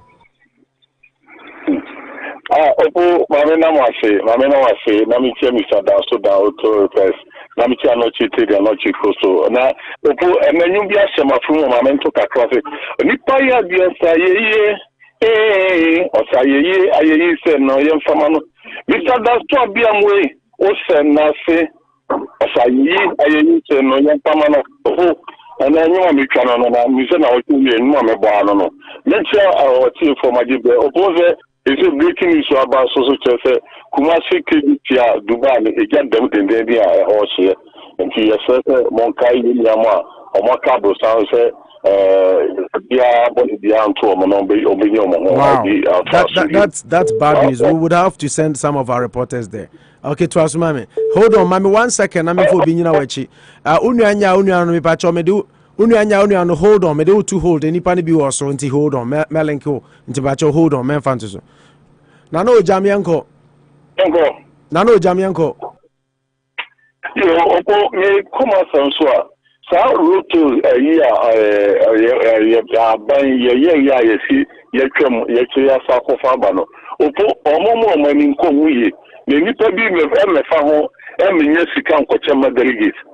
Sa brewe ya bre ye ni abepa ye ni bedi akiri sika bi ye mu bi be sacrifice ho ni akotan wa ka zuzu betum ebetwam bia na week bia ye bu akonte bi ye mu bi mu enyo ma bi pe be gidi ka koye kampa akotan madelegates da eno de ye ni abres e ba no ye ni bi akiri na ne kom ye be ko promise ya e de mo hyehyehye ma ni pa bi mu na mo sa ko fa ba be gidi ka na akotan ma ofo bi edi e ye ni wachira ye yo o pe e de ti mo ni abres adi ho na so mo no be ko de so asem be bi ko monitoring ma omo na omo ete no mu twa no mu GCI uzo ma e carbon na for people na preko ana omo e can do try na ka ina carbon na kuskano na di assembly for no yo omo GCI ka no me say omo di people bia so no ma tro ana omo mi gadi ni e bia say agi me hende say no ma tro ma me e be ba people no tia ma so hende cities be nkwa ba di no di ku bua konta no obi a di people bia to no atro na ba di na so 10 cities na cities na koi akwonfo tete etokruka from gugu egbo yi no na msi roto de yani de akiri number 2 onya fanya ni campaign to mami che onya fo ala ko jotra maten me da asi apiafo. Okay, Nano Jambo Amayeda CP. Eric Kokobo adi patriotic voice from Bichim. Kokobo adi mbacho mayintio. Mimi upo manomo abaso. Namenchia mini akalusha. Na entia saju mani chubabi ubia no to entia no na upo de koma sem ko no mamenchu munyamfo ala nkoje chematen the people's choice Ghana puni mi free tete oni yuga kwa kun kansan zi tano south of nyina senene na mini ya ene mamencha mo kalusha abaso. Hold on, me ba cho jinaso mame na memfa obintu okay to aso he salasi baso kamdene to eche ba ne line akasente. Okay, waba bi mbacho. Ma 1 second. Hey Salasi. Mbacho jina chire ma me why me do to hold into hold on na obeba back hold on. Na body be ma yanko. Okay. Na mesen na mensa mo kalusha abaso wa kasa sa nani. Minia me de kakra me for no me de no so ne ye roto no tamani ye fi wo. Me sa road minister no na me fuama so na me pese yi na di kura o sa de na o ye no si e di levy na eba eno so ye tuo nu bi ebe support e na kiki o si na yi wo na ti ho ibi kama ni e twi so a na yi levy no mo pese ye ba dia tu ni na ka si so twom free e bi e ba stress ala chona swans no ebi wo Ghana ha no ko ye cancel Legon campus la ura insider ya wo electronic one bi wo no ma omu tieska entu bi wo no na wo cha bi wo a wo ka no wo de ayi ne kire na bia ma na wo atwam entu mbeti ya ye ha no no nsu bi ese be chen ba ko ho utili fe na nkofo bi di chowo manu pa wa unko sunya ya ye na wo ha no de nkofo bi di chowo manu entu wo so ba no se de na no jambo amaka ye no yon banki ebi mu ho say ya ebi mu metna ho so mo baji diskana kwa akuti diskani na ye ne fam wa o man fi say o man Ghana ye pese kroni ye ba ti tiafo ana ye ya e wo say ya sesan firi ho enti ye nua no ma so mo wo no ho a de bi mu tiato no mun kirechire mu ma Ghana ko mu say o man kirechire ye de to na ye de etia na me de me pese weto ne ba ni fi say o mo de me de mi ka wo nsi de o mo say o mo de 50% na aka ho e no ma enu ye adwuma na yi levi no so ye adwuma bi say opo wi se Ghana ha say Ghana ha ye nema ni bi wo ha amanfo koto nema wo so a omo de mobile money na ye de itia omo fa se ka se itia edu tia wo ha na ye te wo so na Ghana ye develop o man na ma bi e kama bi say ura lan ko je kire ma tin wo ba no Tanya winning, I was so to walk on the say about the for at the actually draw mine and more minor thing for our economy. Many of my friends is a last no more my work in the okay, yeah, that's it. Kwakubu D. Eric, all the way, patriotic voice from Bichim. My emfa Ibrahim from Sunyai. Ibrahim Apumti saying, Opomi na I read and I pay numerate young way baby I want. And the GD is also more America. Muhuye. Nyamiadum. Ayo, the Nyamiate. Na, the Nana Jombeka and I said, Mimi, you say, Mudi Aroti platform. So, can you tell my cat? I miss Surono, I miss Jadam. Now, ye won't pay say, I'm betting I get Mamma Dujano, I'm betting my Sorrentum now, I'm on Dujano, Sebe and Koham for Cassia. Go me who send a sticker. Now, many of say, so no sama amuchom no obi na ka jomo munchom obi an kan kire omunchom na mo dia bale ya beto jina suma me na me fa obi ntu achi. Hello bacho jina chiri kwajopoku jina chiri mame. Why hold on Ibrahim Yanko anti the only thing is say ye bompe John Romani Mahama nyamine pa say na no oba bunu region ana bunu is wutinenka mi ogidie se mo ana ye delegates no ye beto abana ye den ade amano ye beto amano na Ghana for so ade ye den ato ano so na mi awu so no asama ye kan MP before beto amu no ye ka ho asam say ye omu ye no emwo Ghana ye ka ho asam mo say chum akofa ilevi uni se egu amanfo adwuma uni se mo amoye mo ba money ayifo no transition no uni se no adwuma na kofom so nti no MPP de omuntimi mwa Ghana o omuntimi mwa Ghana nti opo de only se no ye nyina ye nya baako na ye nto muso asisa because bibie ni ho betima ya mai aye ntroni da adada ye de ye nfa obia de omudi ba bia no ye hera ni ye de John Dramani Mahama na na eni no NSD Mubarak o tunyani ha omwa na eni omunti omu na ye beto de abade ade ade ama munti MPP de se ye se onu e be solve Ghana problem dia and young sanan kombrbium na omudi omuntimi nya bibia na meke kalusia na usua yes, that's Ibrahim. Okay, Titi Apumti saying from Worcester, mind you. Good afternoon. Yes, sir. Yeah, Roto. I think MPP, this kind of the leadership they are providing, they don't understand what they are doing. Like you are trying to say, they don't understand. These people were calling Mahama and incompetent. These people, they don't know what Roto is for. If they know, they understand what Roto is for, they would not have removed it. Now they are bringing it back. Titi, give me a second. Give me a second. Let me put somebody on hold before you continue. Idrisu from Obuase. Idrisu, hold on, mama. Why? Hold on. Okay, Titi Tuaso. Titi Tuaso, mama. Yeah, and then they are saying the minister for road was the one who announced for the removal of the road of the road to, and he needed to be fired. Are we saying this kind of decision was not taken in the cabinet? If the minister will not just come out on his own and say they are removing road to, it was a decision taken by cabinet.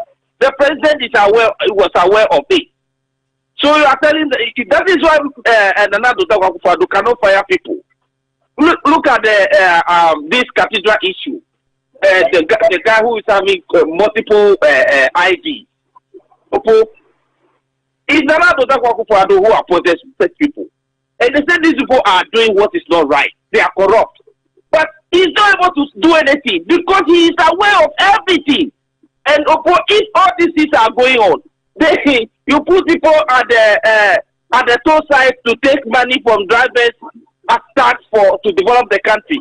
You think they also not hide some of the money when they know the leader is also doing it?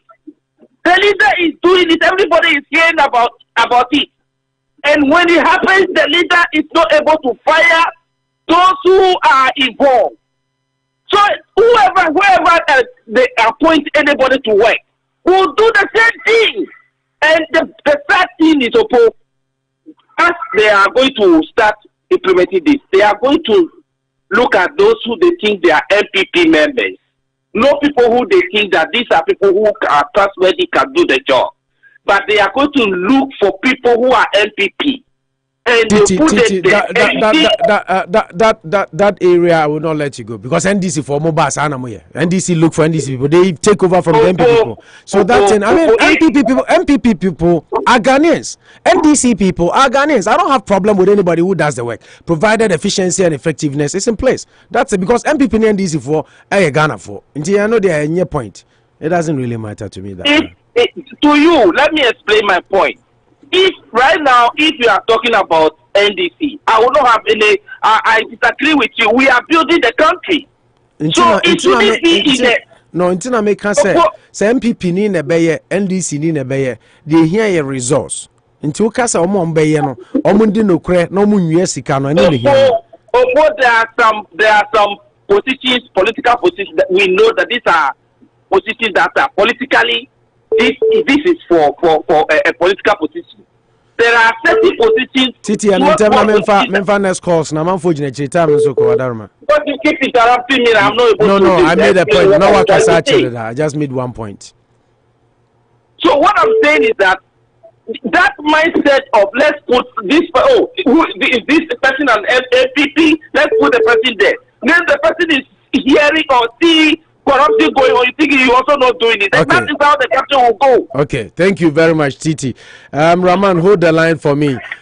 Titi Adasi. Yemfo before for Oluma Edru, so upon to say into. Oluma, what to make? I'm a tonka, Opoboko there. Radia Dumna, Minia. Adana Dumominia. Sunyan Boko. Manenchi. Bibia boko po bibia boko eguson kakaka. Okay, mind you. Metem da sofu. Mama ende me team or tuning but me the two na reject sign. Mama force ware mo Facebook kama. The data nyina kwa yasa. Facebook na teacher tuning na. Bebre Facebook I think initially no there was a hiccup because Mamia Bakraka said OTNS about Osabe Kachem say yeah Juma. Okay, me about and in some fun to Obium. Yeah, for Mamentia will never have phone in an Amentia. I am a godfather, I am a dance of than auto repair, the beer will be Anna. Mr. Allah Obama, the man, Fasana Chama 1, Chama Kojago, baby will be an Michana Pastor and Conso.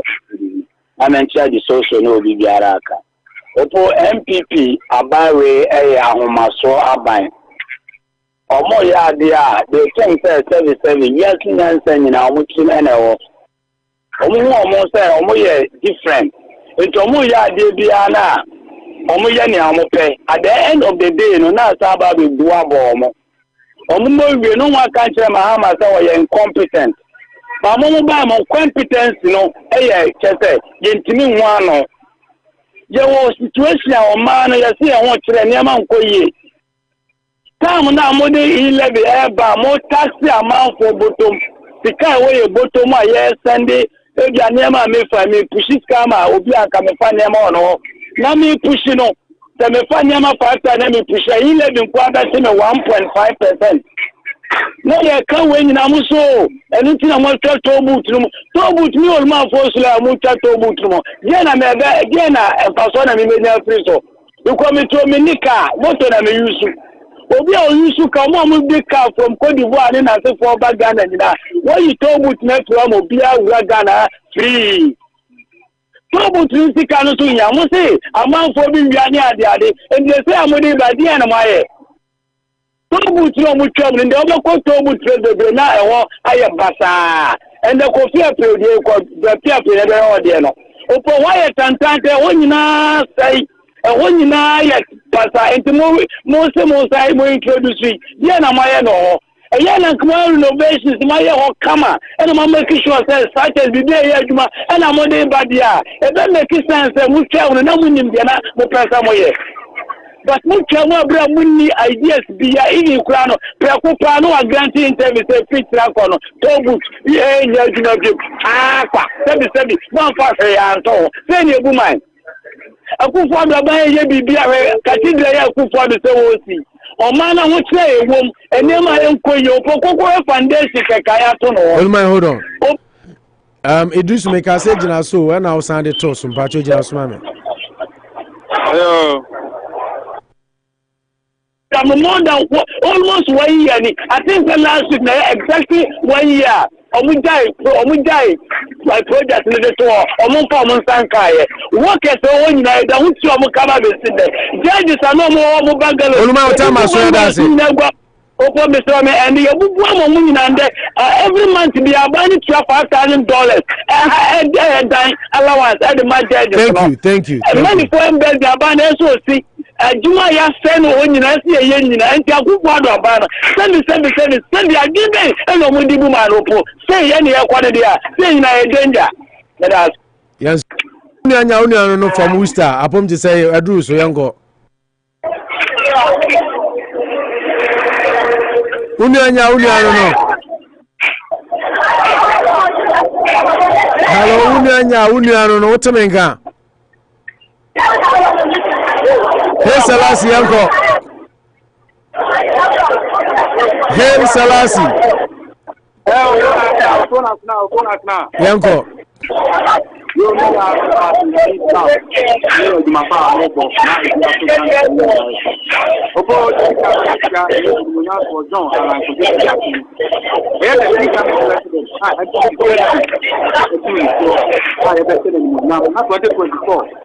MPP among you could now about 2 franca, not 2025. Yes, we are not Ghana man pegging. Now about to Niama, Amagana, Yapa and Tampa. Opoma Roto no one seminal. Yeah. Opo, Abra, Roto no, you good no. To be frankly, men hame. Hame pa because we share your mamma, no, your papa no with Dika. I was our told to ya. To do na a quadia Bosnia. And no Mudibaye. Abra, you go at you. Abre, which you Mukwaji, there be any Pakro, Sawa Jane, the bank, put no Kwaji, didn't start to the Japadia so, you knew. Omo aye ni anu disabled for no mu ye adwuma ho ene omu nyina e bia ho ti yaw e kom so omu nyina ahofo na ye ka aban entie asa ko fa rotu e se de ba so e du mre bi a MPP wo ko ka no krepe e so wo gu ba no so no omu ma communicated ye bre mu ba ye bre papa because me tias ye so road minister and finance minister omu da so te ho I am one because any amount of Muyano, Mama Yesika Sam, Papa Form. They say, Mama, and this is for Enya. I didn't another than Kwekufado. What Prim Nakoma? Not the Ghana worker, the MPP worker, was one you won't see. And they say, and why I am the Ghana for the Hunumo at Wabama. Another down family and says, in fact, I am a ya. Roto na baby muno. I am a papa, but by 40 years, Sukra. Him. But the minister, another time Kwekufado, they said, finance minister, road minister, enough is enough. On Pamu, Yadasi, hey Salasi, Kojobogu Yanko. Kojobogu, Otamenga. Opomito and Kayapa. I've myself room for what to say. Opoyango Padaruma will be on what the sexual conclusion. I didn't tell at my phone answer. Mapum educate. Opo, ya kwalita nanto nsiana nyabo. Ya beta ya obadi ati. Opo, meda kaka me kanse ya papa na adudan kwa kufado. Opo minim ya papa alankwa zocha matia obedi fanka deni mitino. Opo yes bibia. Mpeka na phone na bupefu anase bibia mide minti. Opo, eti na mama mekasa. Wakati eto wakuto odi ile biaba. Opo ile bila odi ba obi ankasa o. Enkusu ayetia.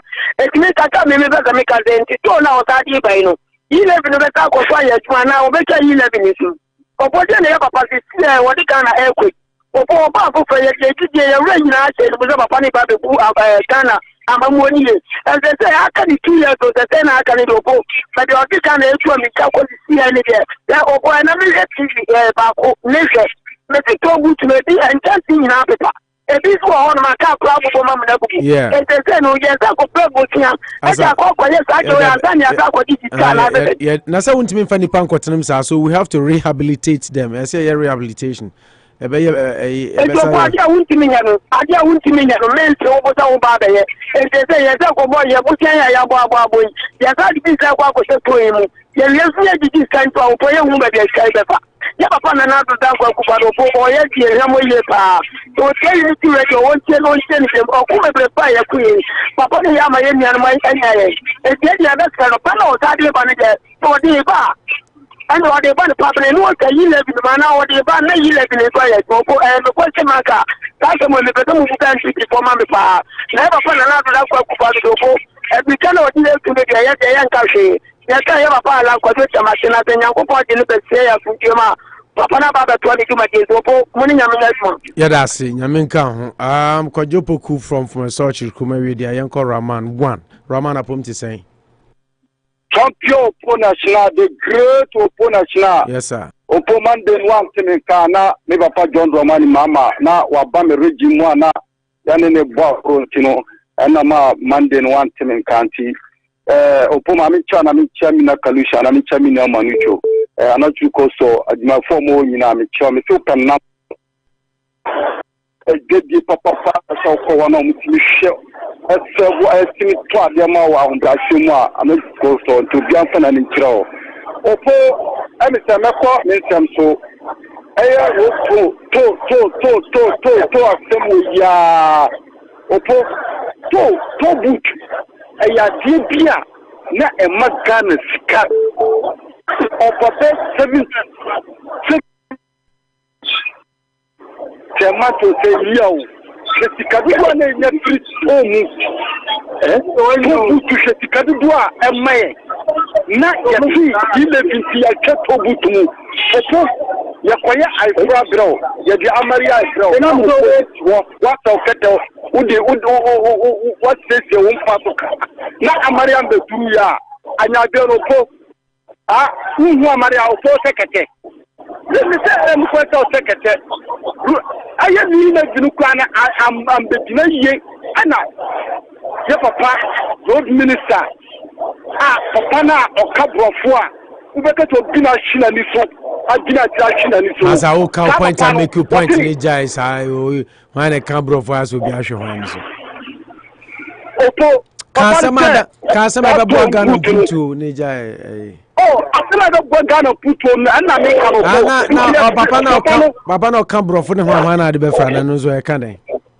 papa na ka brofo to bia di obi gira na si wona ni so no o da me kan da yo ma ti Opo nti sati kan Ghana kire waya no nti se abai bi ba abai we fi so na abai bi ba nti road minister no obetia ma Ghana kwa na se on tia ma Ghana for amakwata that's kana amakwata ma Ghana for shiriya no of best 78 million Ghana cedis no the better do that amakwata obetia ama Ghana kwa na okay yeah that's it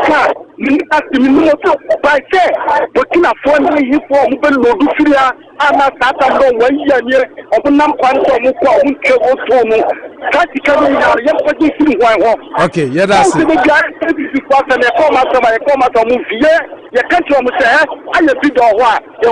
Raman ya toso china time nko yeah that's it thank you Idrisu Obuase Uyana Gizu from Sepetimpom Kumasi at the area because the time I say cofa news no break for Idrisu Obuase to say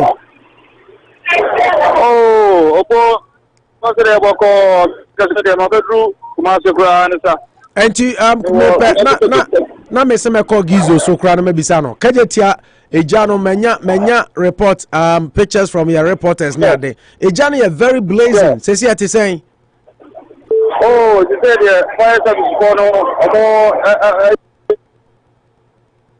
you said omo dumana sana musena na daso ema hoya ku nyame adom casualty bia yenya casualty bia obi anhwere ne nkwa pra bia so ama oh yeah eno ne hia eno ma de share yeah but better sense nipa be Yanko. Na memo woni obejo fonni sponsor sa musolo program ni na ya misho mo. Na mincha tira college ni na. Bonu se era na jambo amane papa. One week ya Friday ya I was in trouble for. Yele stress college ni na yanko jaya na jambo ama na papa no 1 week kama na yango ya de. Okay. So, because about say everyone pass na dey solution na o ka tell say one thing say road minister say you can say levy be replace levy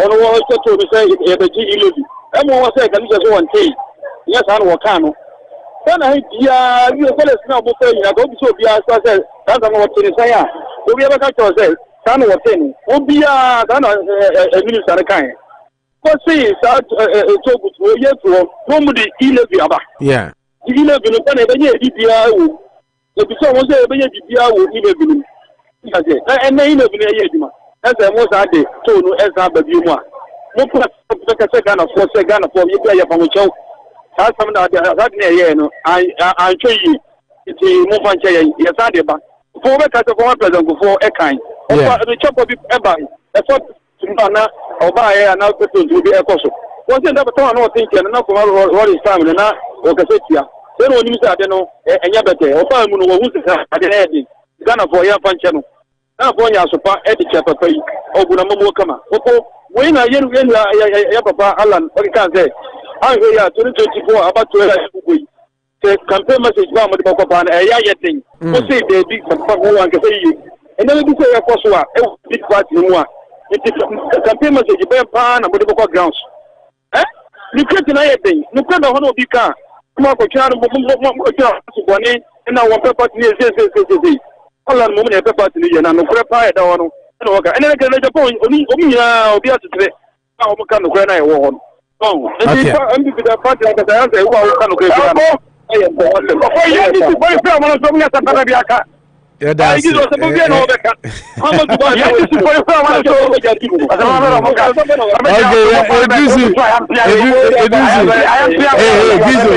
Gizo, you are not in charge. Gizo. I need to for me work am trap. How many ni pe bi o party on the back? Gizo, Gizo, enu so now interject say bi ma me you every so what dem catch on. Obi a won chance. Obi a ne mre yenko. Ma enti o aduru so wi na maami aba de awie kra. Me ba joka fara. We wa mo wa mo tia. Ama mo fo awudifo amagido. Sepeti point 40 say. Sepeti point we ko na min tia ya utamati. O US. Chare pa. What was the divide?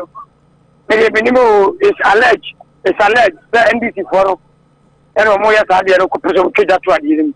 And the investigation. The possible alleged. Who do be responsible? It's alleged. NDC allegation where maybe some allegation where okay NDC for say KJT omona ya omo ade sa omo home running and that na mpesa kama ma wan ye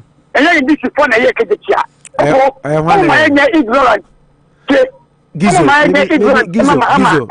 maybe a simple question. Also, you are not Matthias. They only supervise. This initiation was initiated by ex-president Kufuor during his time. Wow. Me, the Jehovah, and I'm drawing. Wow. And oh, Gizo, Sadia na Gizo T. Sadia na Moyana, there be a Kalusha Takas as we say. Se eno sa niema we na moye no enu ntina meba Gizo no Gizo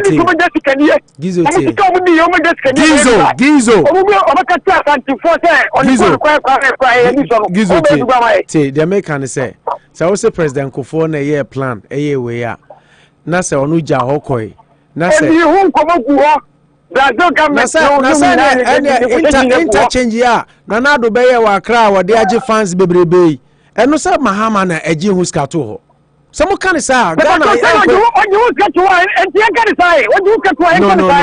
So Ojitu Awunye. Inti the Waba Wabe and Waye. And you know, Ghana na winner. Winner no. Ghana na winner. I can discover my uncle, baby. Gizo make you point. Sadia Munjai. Sadia. Winner. Munjai. May come anymore. Maybe of all we have given to be a minimum source of Kufona Mata, and now I need to one day. No, maybe you only supervise. And I'm so Gizo. Time. Gizo. You only supervise. You're the one who brought it. What are we talking about? Gizo, maybe saw some cake when you might. Did you know our camera? No. I didn't use you, but I Casa Jamaica tomorrow. But maybe South say, Mimi Hobby, and Pedico for some, or couldn't you come over Brazil? And you went back, come on, Matthias,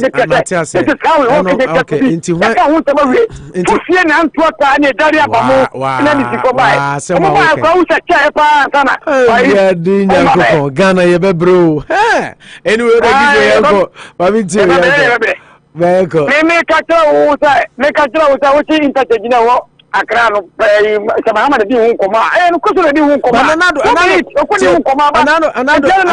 another NDC ni bi ba ha ana ono so ka say sa interchange no kra no mo fama nanado na mahama na gis kan to I stopped him na me ka chen say sa de na moye na nti na ban bi free so no bi ja project to ha on person obeye no because we say ye na shase enyo na ye na shase enyo na ye na o man sika say the point is say Gizo hold on say kufo ne peska Gizo ti kufo na shase Gizo kufo na shase no Gizo ti kufo na shase eye President Kufone secure funds President Kufone drawing but untiminka say Mahama so MDC so ni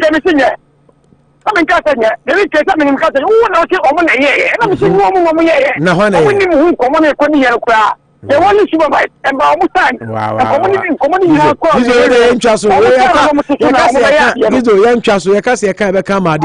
Because we are back and forth the here. Young punch my John Alan Kojo Chamate, a gentle giant. A rebel Munkumua, and then Mobile. I run a victim saw the flag of the new patriotic party, we could break H. Nigeria, party not breaking H, Nigeria. No, Ghana is a break 80. Say, if you are saying pan and can be 40 swap, Vinia, the subject in the answer, they never trouble. If you want to discover about US to swap, I say UK, not Canada, and it's a room. What I say, it's Ghana for the same MPP Yakurano. You enjoy life. You enjoy Kenya. Okay. You need to do so. MPP and Yakurano. You must enjoy free. You know that's it. By the time no cost about 221 and someone Muhammad be Africa no they know Gizo stay focused say bahana topics at the buy and I know common edi Mr. Moya my program no nye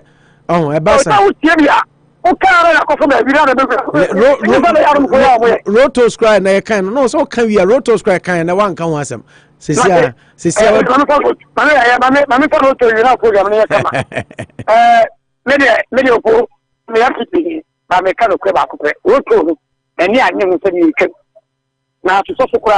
yeah because company can say but the man get disabled for and and indeed it created jobs for them. And you got a roto, but you come with you, but I'm roto. You'll be her. I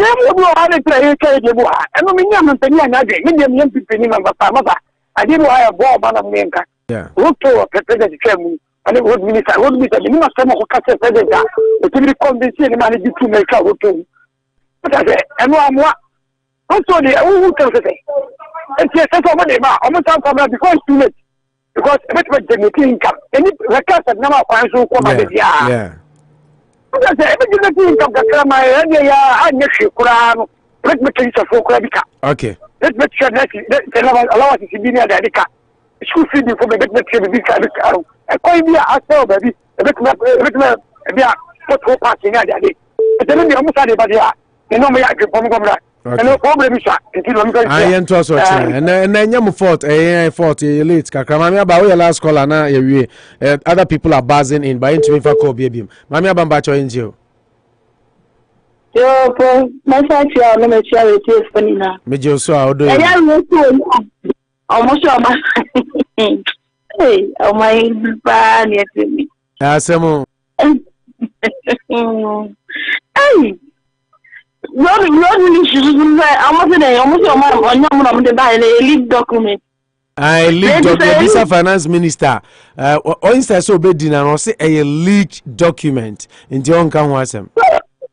Which means it is going to happen again. It is like what confirming. I didn't say in a psychology communication.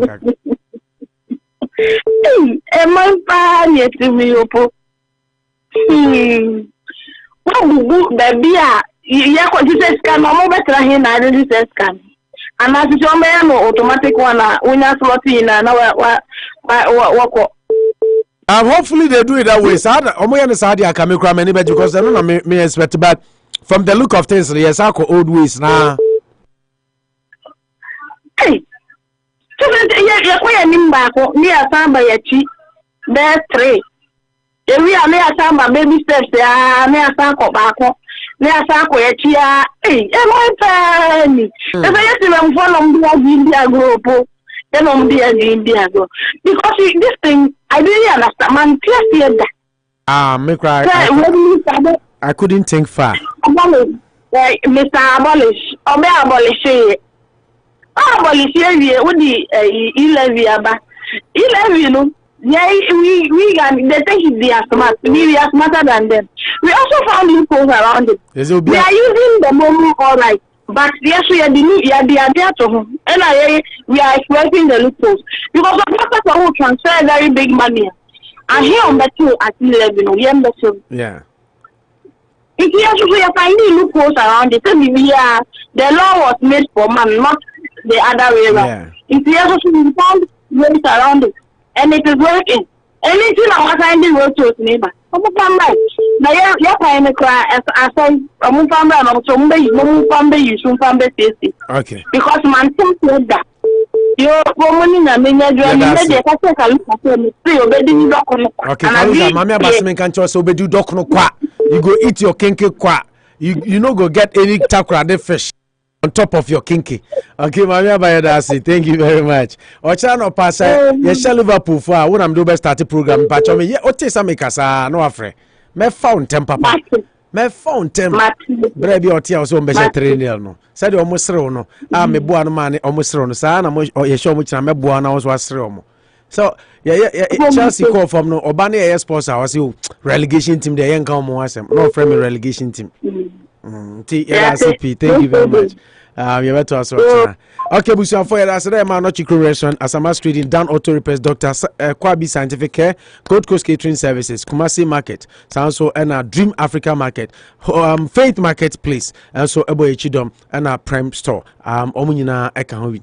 And the Bramo, or taking Kalushan can out to National can still manage you into me Americansa. Yami Admochna, we're expecting a special guest on the show in the person of Emmanuel Wilson Jr. And Yami Admochna, and Mubisha, Mpachomo Fanchen, Yafa, News Time, Nibi Brinty, straight up, Medemoko Peace 1043, near the News Natural, so Yakramo.